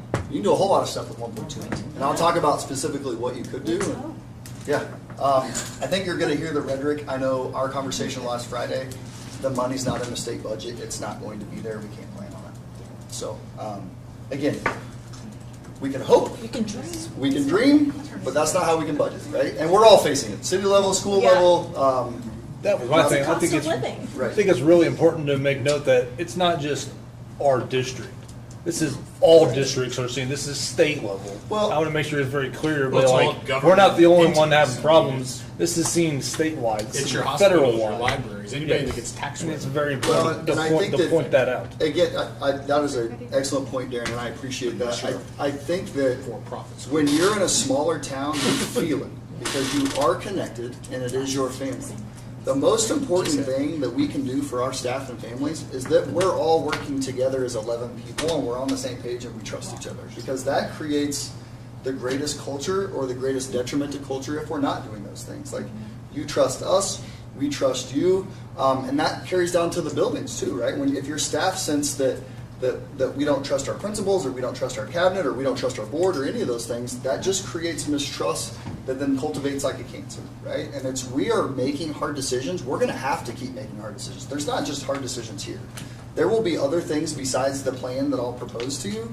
There will be other things that we need to do to become more operationally efficient, because my goal isn't to get to the bare minimum of salaries and insurance. I want to be the highest paying school district of comparable size that we can find. In order to do that, we don't have to be the most efficient system, because that's not what schools are, but we have to continue to be more efficient, and that may be reimagining some of our spaces. And we'll do that, and we'll do that with community input, we'll do that with staff input. That's why it's important we do a long-range facilities plan. But what we're trying to do isn't over with tonight, or isn't over just with the 3 or 4 steps that I'll propose you, things that we can do. It's going to take us working together for the betterment of all the Tigers. Melinda and I and the city council working together. Already had a couple meetings. We can do great things. We're just going to have to do it together and understand when we make hard decisions, we all feel it. So this is how, again, it showed the operational pie. This is the change of that when you just look at last year's compared to this year. So again, salaries and benefits is still making up 68%, but we've reduced the operational budget by 1.4 million. So it's important to show it's not just looking at one thing. The staff was the last thing that we looked at throughout this year, because you're not just cutting staff in the middle of the year, right? We've done a lot of efficiencies this year, and this is planned on top of the last budget you revised that we addressed. Long-term outlook. So this is not to predict doom, but it is to show you that we need to plan responsibly and make sure we make decisions that are thought out and that have a long-term outlook on them as we make these decisions, as we look at forecasting. So 5-year revenue forecast assumptions. So these are built on the conservative assumptions that we're being told from the state. Okay? We're being told that the state wishes to mandate flat funding on the education budget as revenues at the state, their deficit spending, right? We also know that the governor has asked for there to be a new foundation formula to fund schools. And specifically in that mandate was it needs to have a less call on the state budget. Less call means less money. So not only do we have a deficit spending, but they want us to spend less money on it. So that is how we build these assumptions based on the finance experts. So this is the revenue outlook at that. So what I've done here is this is starting in 2028. So it's starting not next year's budget, but the budget after. So this is built on what we forecast after that. So state revenue, planning it flat over there, planning it flat. These are I think these are conservative, less than average. If you look at our average assessed valuation increase, when you look at operating levy rate, assessed valuation rate, 1.5% on On non-assessment years, 3% on assessment years. I'll be honest, nobody I talk to can guess where this is going to go. There's 5 bills on the legislative ballot right now that address property tax, which is where our local revenue comes from. They're going to freeze it. They want to do away with it. We don't know where that's going to end up, what omnibus bill those will end up in. I don't know that a lot of that will be addressed now. I think the income tax is the priority, but there are still property tax bills out there, just like the Senate Bill 3 that capped some of our counties. There are things out there that could drastically impact this. It is very hard to project that. I still put money out there, still did a conservative average based on what we've done, but honestly, that's just a guess. I don't know where that's going to end up. And then federal revenue increase, that's going to be the same. LEA's increase, that's just other revenue that we receive, whether through activities, grants, stuff like that. Just planning that to be flat across because some of those go, some of those come. We're always hopeful. Dr. Everett and I think about it every day. Hopefully they don't decrease federal revenue because there's a lot of money that we spend through federal and a high percentage of our students, and we're only getting greater needs of students that need some of that federal revenue. So the forecast that I'll show you is built on this data right here. When you look at expenses, again, starting in 2028. Starting in 2028, if you were to add $1,000 to the base of certified in 2028, 2029, and 2030, right? We know we have to be at 45,000 minimum by 2030. I would love to have more. I would love to do more. I would love for it to be greater above that. But this is just basing on the minimum. This is where we know we need to be. That's also giving classified base of 2%, which is about what 1,000 to the certified base would be. Off schedule, and so that's off schedule staff increase. So we have some staff that aren't on the schedule, so you usually equate that to about what classified staff is. Health insurance increase, this shows that we want to address that by 5%, and that's through 2032. So this graph that I'll show you shows we want to do something with health insurance every single year. Again, just projecting this out. If we go with a proposed budget, and then we start to try and do these things in 2028. Non-staff increases about 3%. Those are all kinds of things that are built in there. That's usually what you're going to talk about your operational costs, right? Some of those other budgets that we trim that are non-staff. So when you put those into it, and again, not even having staff raise at 2031, 2032, so just so we could have a baseline of what this would look like. This is what your 5-year revenue versus expense outlook would be. So 2027, right, we are really close to being balanced. That widens all of the time until you get to 2032. And 2030 is where you fall below 10% reserves. That's when the state's going to want to come have a conversation with you, right? 2032, you're looking at having negative reserves, which you can't have. The state won't let you get there, right? So this is, if we do nothing, we keep doing what we're doing, we trim staff as much as possible. Again, this is just projections 5 years out. This is not, I'm not trying to be scary or doomed. This is just, if we do nothing, this is where this could end up, knowing that we need to do stuff with staff, right? It's important to see this. It's very important to see that. It's very important to know that at 2030, if we do these things, we probably won't be in charge anymore, right? This is why, and I know it was a tough conversation, and I know we have to make difficult decisions. This is why, when we were having the conversation about health insurance, it was very important for me, for you guys to see these things and know that we need to be prudent and patient and build a stable budget now, because any extra dollar that we add is going to be deficit spending, which only widens this sooner and faster, right? So we have to create a stable budget for FY27, making tough decisions, so that way this doesn't end up like this. And I'll show you the other things that we can do with the proposed budget to shrink that. But if we do nothing else, we take no other steps, we don't reimagine how we're doing things, we don't do a long-range facilities plan, this is where we could end up. I'm not okay with this. I don't want to be here for this. And this is why we're having this workshop, and this is why we have plans on how to address this so we can do what's best for the Tigers. Strategic path forward. So here's the fun stuff, if you like numbers. So here's a 3-step plan. Current short-term relief, okay? And I'm going to go over this briefly here, and then we have slides that'll address it.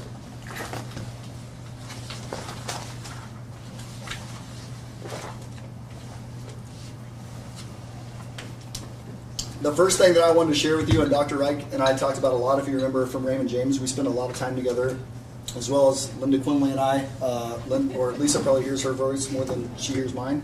None of this would be possible without doing the tax rate hearing stuff that we did last year, and the decisions that we've made this year with being more efficient, and with the decisions that we're trying to make for a proposed budget. Without those three things, these three things wouldn't be an option, okay?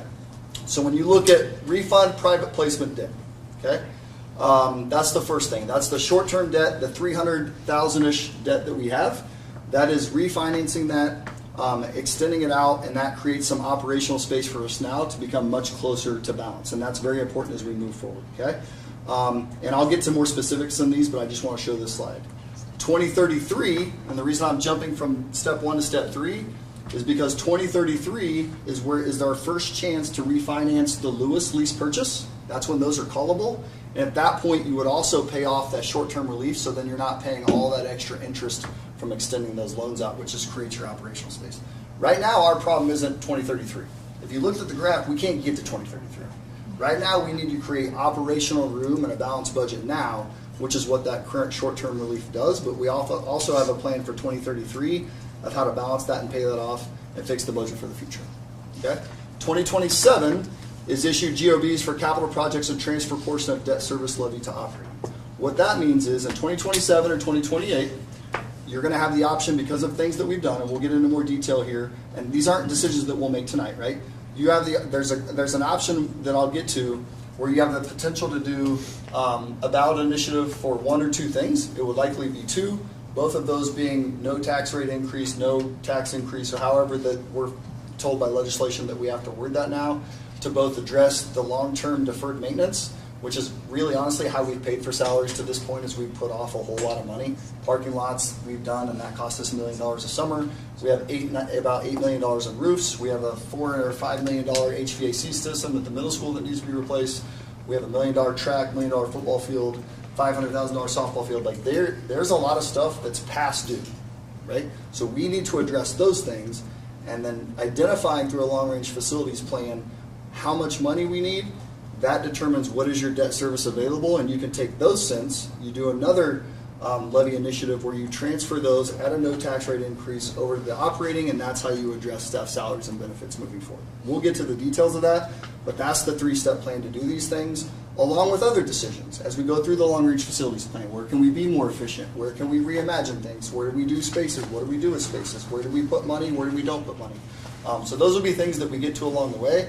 But these are the three most important things that the board can choose to do to get rid of that gap and address staff salaries and benefits. Okay? So the current short-term relief, so that is the refunding, and by refunding, same thing as refinance, all those short-term leases. So right now we're spending $300,000 to $350,000 in short-term leases. By refinancing those, we can extend that out 20 years. And then you free up approximately $180,000 annual operating in the operating capacity. So that cuts your deficit spending in half right there. Projected deficit spending, right? It's about $300,000 a year in payments. It's about $1.6 million in smaller lease purchases. Those bonds, then the plan is those bonds will then refund in 2033. That's something that we can do. You don't have to go to a vote on that. You know, once it's 2033, those things are callable. We can refinance all this into that. Those loans are sitting at about 5% or higher. Pretty confident in 2033 you're going to be able to get coupons at less than 5%. And that's something that we've been working with Raymond James on, and we'll go back and look at that. If you look at the plan of finance on page 4 that we put together, so there's the kind of 3-step plan there. Page 4. So there's existing debt service goes through 2032. There's the payments, as you see that there. Refunding the service debt out to 2046, and then reduction, increase in debt service. So as you look, next year that creates $186,000 operation. So it cuts your deficit spending in half. And then you're sitting at about 170. 2033 is when you refinance. So none of this extra interest are you paying off. You're refinancing that with your Lewis, which will also create more operating space in 2033. Questions on that piece of the pie? Okay. The next step for that would be a parameters resolution. So if we do this, we want to do this sooner than later because you want to get the best interest rate that you can, and it helps create our balanced budget for next year. So what we would do, and what other districts have done, Lawson down the street has just done it, a parameters resolution. So a parameters resolution gives the district the flexibility to act quickly in a volatile market. So what that means is Dr. Reich would come with Raymond James and he would present to you a parameters resolution which says these are the parameters in which we will allow you to refi or refund these lease purchase payments, right? To make sure that you're getting enough money that it makes it worth it. And allows him to do it when the market and interest rates hit the best time. So we would want him to come do this and approve this at the May board meeting, so that way when he sees the best one, he can act on it, right? And then we can get the best relief, and it creates that relief in our budget, okay? So I'm not asking you to approve this tonight. What I kind of need is a straw poll is this something that you would like to pursue and have Dr. Wright come present as something you could possibly something that we want to do to increase our operational budget and decrease our deficit spending. You don't have to give me that now, but what I'm looking for at the end here is a thumbs up on we want to do this, or at least hear more about it.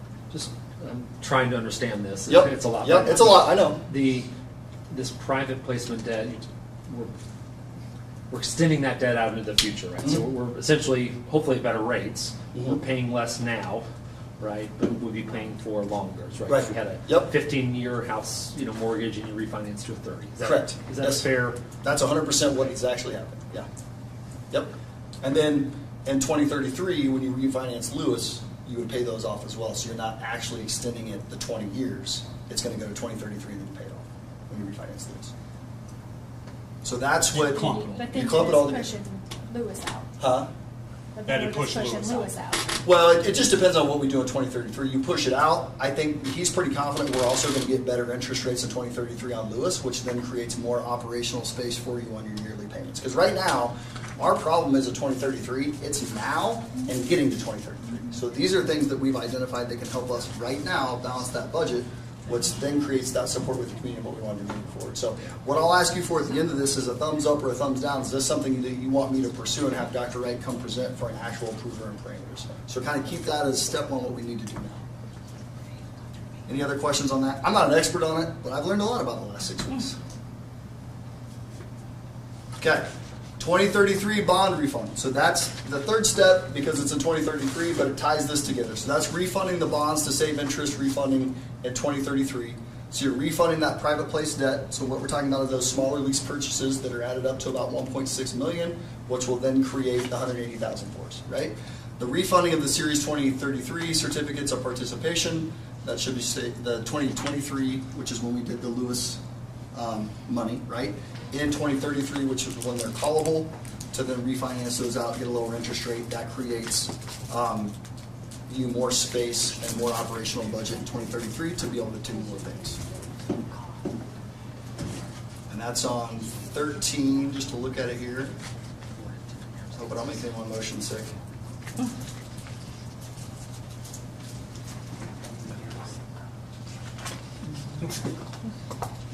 So this is where those anticipated savings, if you look here, and I'll call it out over here a little bit for you. It's easier to see down here. So those savings on that 2033 bond refi would equal about 1.6 million. That's just on the Lewis bond. That's just on the Lewis bonds.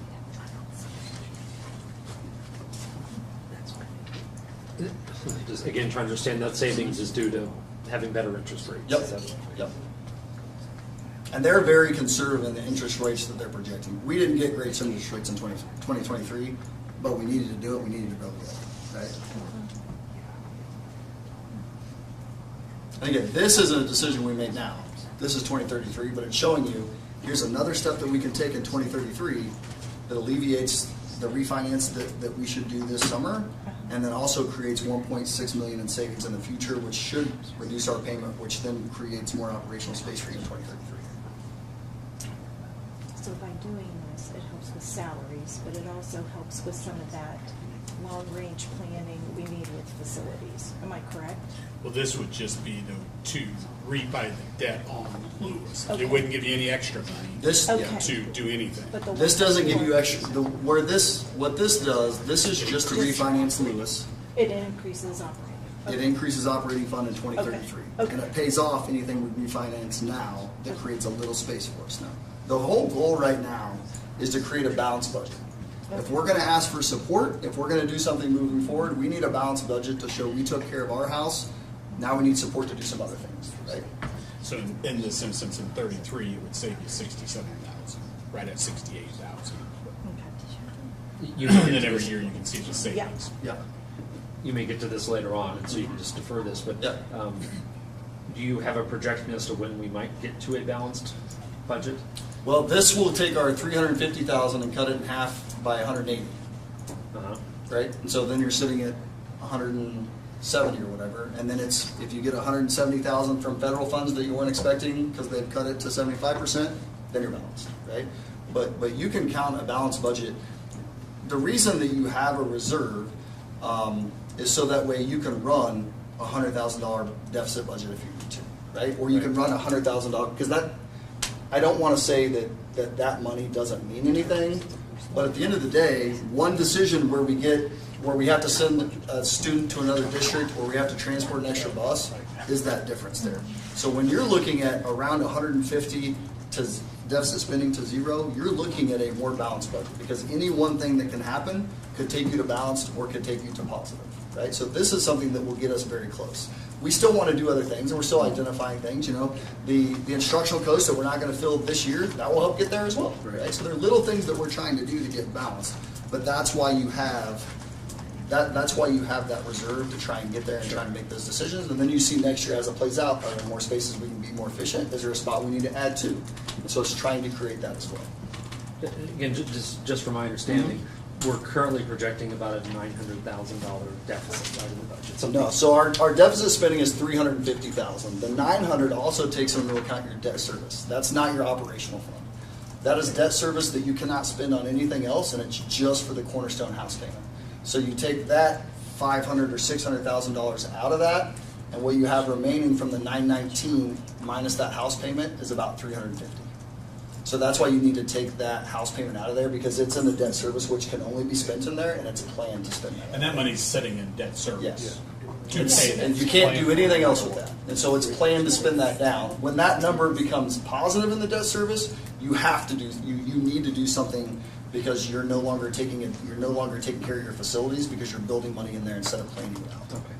So the overall deficit, as far as it relates to operational funds, is not the number to look at. It's the the debt service, you want to take it out, right? So you want to take the 919,000 and take out the Cornerstone house payment, and that leaves you about 350 operational deficit spending. The 180 that we would add with a refinance cuts that in half. That's a much more manageable number, because any little thing that happens in our $13 million budgets can adjust that to try and get you to balance, which is what we want to do as we build trust with our community. Thank you. I wasn't understanding how 180,000 made 900,000 cut in half. Welcome to School of Finance, Brett. Clear as mud. So the next one, so 2027 capital projects and levy transfer. So to address deferred maintenance fees that we've been talking about, there's a lot of those out there, and long-term staff compensation goals, which we've talked about. Issue GOVs for capital projects, transfer portion of debt service levy to operating. So this is Raymond James Plan of Finance, page 20. This is where it can get a little more confusing, and I will try and lay it out for you as best as possible. And then really specifics of it will be determined by the cost, long-range facilities plan, and what we need to address. And Dr. Reich is an expert as a former superintendent and now banker. So what if you look at these things? So 2027 go financing scenario. So let's say we go through a long-range facilities plan, and we choose next April or in fall of 2028 or spring of 2027, we want to ask the taxpayers for a no tax increase, no tax rate increase. That's what NTI means over there. If we decide that that's what we want to do, right? There are lots of options here of what you could do with them. So a max proceeds NTI. So what that means is, if you were just to get as much as you could with a no tax increase, put it in debt service, and just deal with deferred maintenance, you could get $22.5 million to put towards your deferred maintenance. No staff salaries, nothing like that. This is just deferred maintenance on your capital projects, things you need to do in your district. Do you have a number of where we're at with that? That's what the long-range facilities plan's for.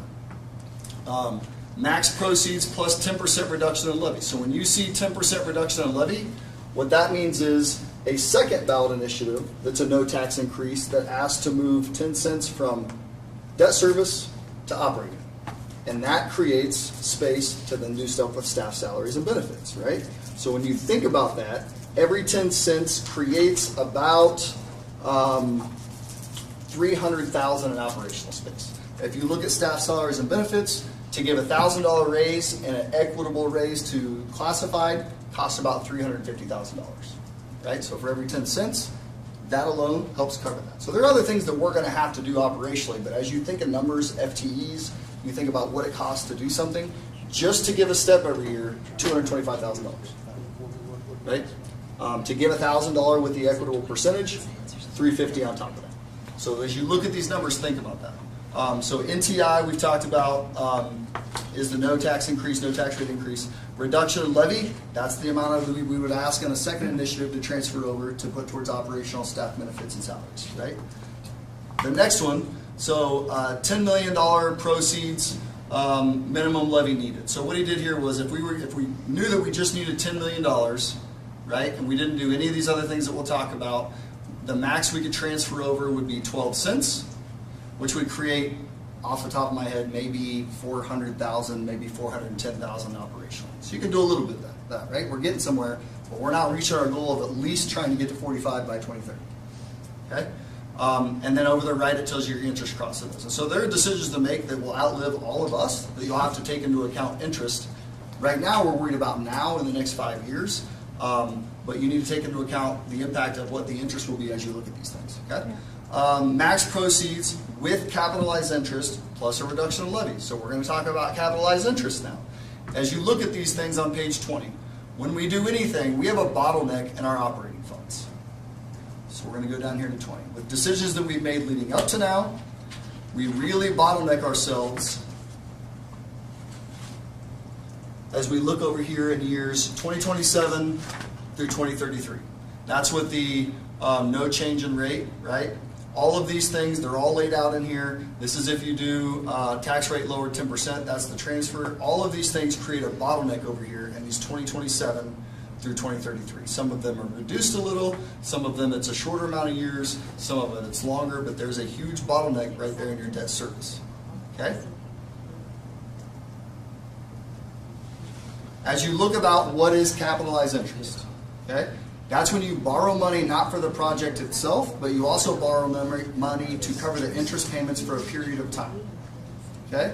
You set apart part of the borrowed money to pay the early interest costs because it creates more operational space for you to do things both in deferred maintenance, but also with staff salaries and benefits. So you're borrowing a little more, you're going to have more interest long term, but it gives you the flexibility and the operating expenses that we need right now, according to the graph. Okay, and this is something that Dr. Reich's an expert in, has worked with some other districts on. He'd be the expert to talk to about this. This is not something we have to decide now. It's just showing you that there's a plan to do different things. Okay? If we examine page 26 versus 38, that's going to kind of show you the bottleneck comparison. Okay? The trade-off here, it gives you short-term cash flow, which is what we need, right? You're borrowing more up front, so the total interest paid over time is higher. So if we go back and look at 26, there's your bottleneck here, right? 2027 through 2033. See how that gets down real low in your debt service? Okay?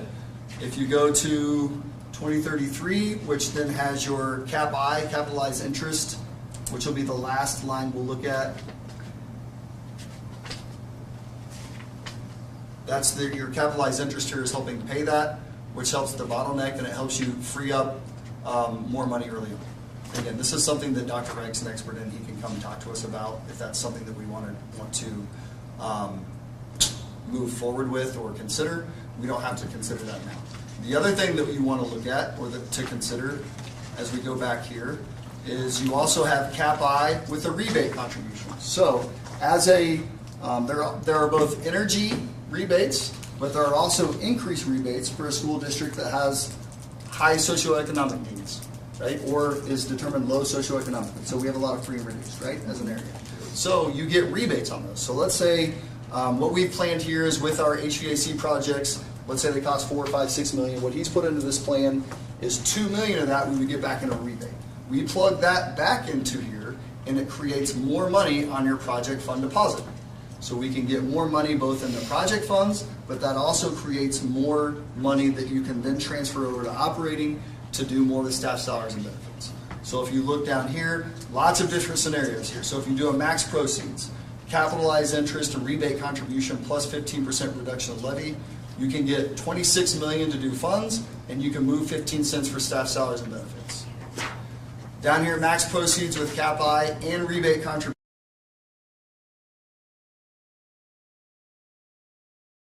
To do all the projects we need, you can move 20 cents to operating for staff salaries and benefits, but you're also paying the highest amount of interest. Now, this is why it's important, and I know it's coming in the strategic plan with the facilities group, because they've worked very closely and have lots of questions, and they've been great questions. This is why we need to get on the long-range facilities plan sooner than later, because we need to know how much money we need. Because if it's not 23 million, let's say it's 15. That creates how many more cents for us? So instead of 20, it's a 25, it's a 30, that we can then transfer to operating that you can put towards staff salaries and benefits. And again, these will cost you more interest, but it creates what you need now for them. So that's the payoff. And again, these will outlive all of us. They're decisions that you have to make. But this is a real plan for something you can do next year. This is not possible if we don't create a balanced budget for 2 reasons. If we do not create a balanced budget, we're only going to be moving over money to cover a deficit budget, right? So that doesn't make any sense. The other thing is, what we were told during the levy was that we need to take care of our own house. Heard it repeatedly. Believe me, I was the shield up front taking all the areas. Okay? Well, so we're taking care of our own house, both this year and next year. What we need to do is, if we are going to go to a no tax increase to transfer money, we need to be able to tell people this is for staff salaries and benefits. If we don't have a balanced budget, then we're not being honest. Right? We're doing it to cover a deficit budget. Now, it could be a deficit budget because we decided to increase staff salaries now, but it's still to cover deficit budget. We need to make tough decisions now to create a balanced budget. So if we ask for a no tax increase levy transfer, we can say this is for staff salaries and benefits. And that's how you create that trust, is making the hard decisions now, which are not easy for any of us to swallow, but it's the truth when you go to the voters and ask for something. So those are things, but it's important also to have the long-range facilities plan so we know what we need. We need to know how much money we need between now and 2030, right, to do those deferred maintenance. And you're going to have to build in some inflation, right? You're going to have to build that in. But that's why we have a professional company that we've worked with several times. They've built good plans for us before. This is also, and Mr. Gogi spoke to it a little, it's also why it's very important to do a demographic study. Are we going to have 40 less kids every single year? Because we graduated a class of 180, and we got a kindergarten class that was 40 small. So take 40 times 7,145 or whatever we're being funded by, and that's how much revenue you're going to lose every year. So we need that demographic study that lots of successful districts have done to show us what are we really projecting. And it's going to be much closer than us just looking at kindergarten enrollment, which is never very successful when we're looking at projecting. We just don't have a great turnout for that, right? So those things will cost us money. Those things are built into the budget. Right? Those things are being addressed through their strategic plan, but those are things that we need to know so that way we can plan next year, 5 years, 10 years. So we're actually having a plan that we're trying to follow long term as we move forward. Yep, strategic plan, we're going through that in the next 2 days. That'll be shared in May, and then we'll also be, we're hosting the chamber lunch in October. We'll share that with the meeting as well.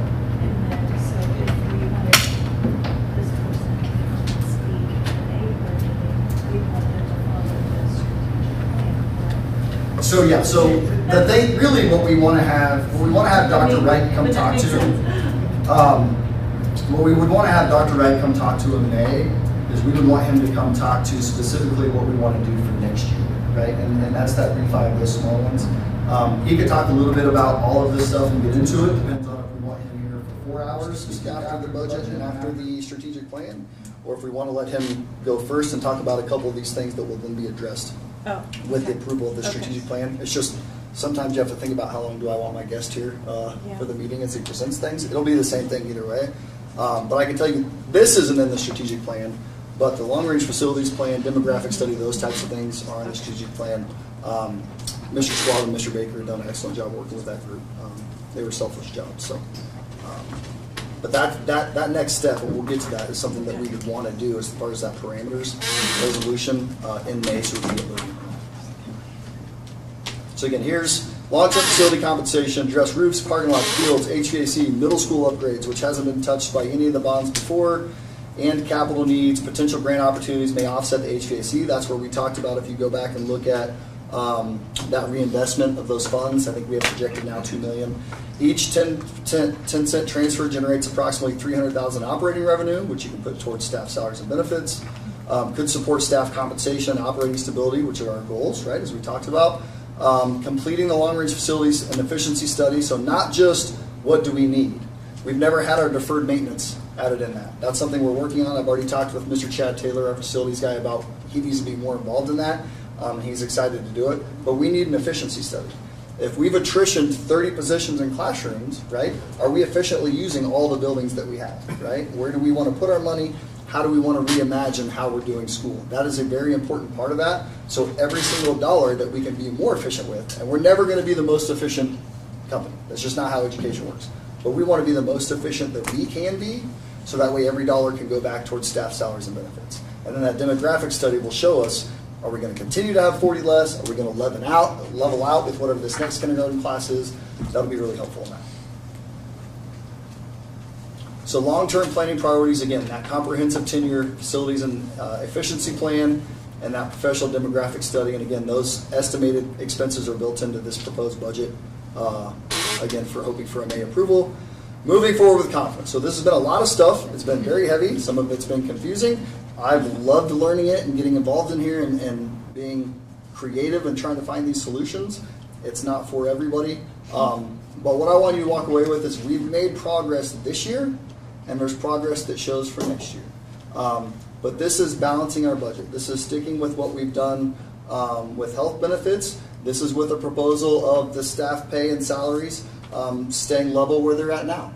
So we can create that balanced budget that we're trying to. It's not what any of us want to do, but it's trying to create the balanced budget now, so that way we can create trust with what we're trying to do moving forward, so that way if we're moving money, it really is for staff salaries and benefits.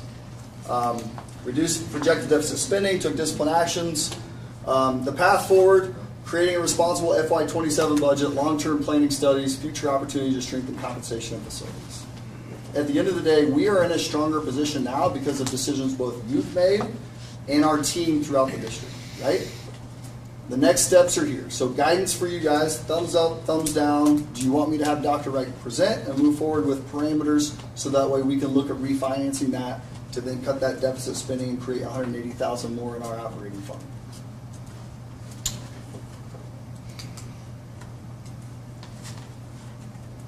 I think learning more is a good thing. I mean, it's worth exploring.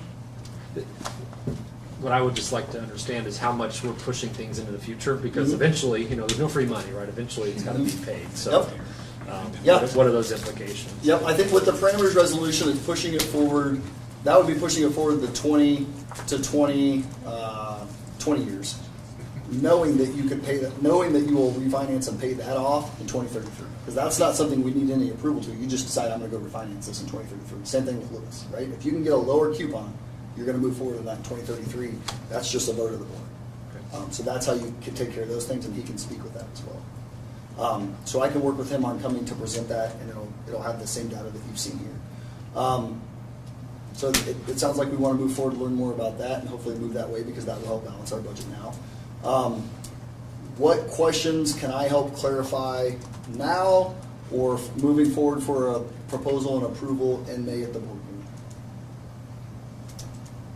I guess I want to know maybe some districts that they've worked with similar in size to ours that they've helped balance budget. If they have that. Raymond James? Yeah, he'll share it, and it's in the back of this. He'll bring, he's spoken to this before, in the back he'll have references. Okay. And he could share that. I think for me it is, with our budget, with what we've talked about, what can I help clarify in our budget so we can move forward with getting that approved in there. And how we can make it clear to the community too. Mm-hmm. I think. Yeah. Do you have, I don't know if this is a you or a Miller question, but I'll ask you, since it's your budget, where did we end, or where did we go with North Lancaster next year? Because I know a lot of districts are going. Yep. 10, which were one of the kept numbers. I think Kearney didn't think I think maybe 3 to 5. Yeah.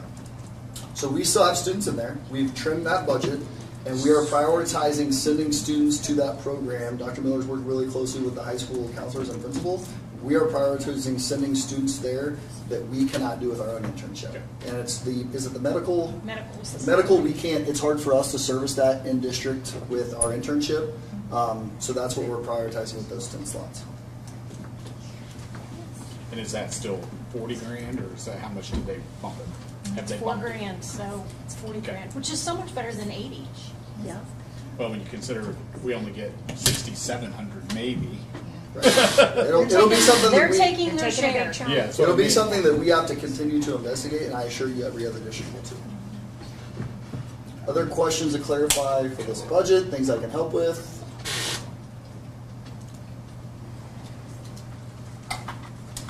I got it. I try to cover everything. I probably will later because I need to digest Yeah. some Yep. of this. No, yeah, that's fine. And again, the goal is, really, we are at a standstill. If we don't get the budget approved in May, it keeps us from trying to get things done over the summer in preparation because our board meeting isn't until June. So the goal is, what it has been in the past, is approve in May so we can get going on next year. So if you can get questions to me this week and I can help clarify them, I will have a much more condensed budget proposal, but a larger budget packet that has all of these things in it, like a traditional approval of budget that's state approved would have. But the presentation will not be this long. This is why this is a workshop, because I wanted you guys to hopefully intimately understand these things. But is there other things now that I can clarify, that we can ask? I just want to make sure that we can move forward with clarity for proposing and approving that budget in May. If you can get it to me this week, I can look into it, I can follow up, anything like that. Again, we'll have an abbreviated presentation, and we'll go kind of through the budget. We'll hit up just some things we're facing, how we're adjusting those types of things. Can we take these with us? Yeah, I don't see any reason why they can't take those. Okay, Yeah. okay. What about All the right. HR? HR, you cannot take it. Okay. Leave these here. Yeah. Okay. If you could pass them to me, I'll make sure people can get them. So what you'll,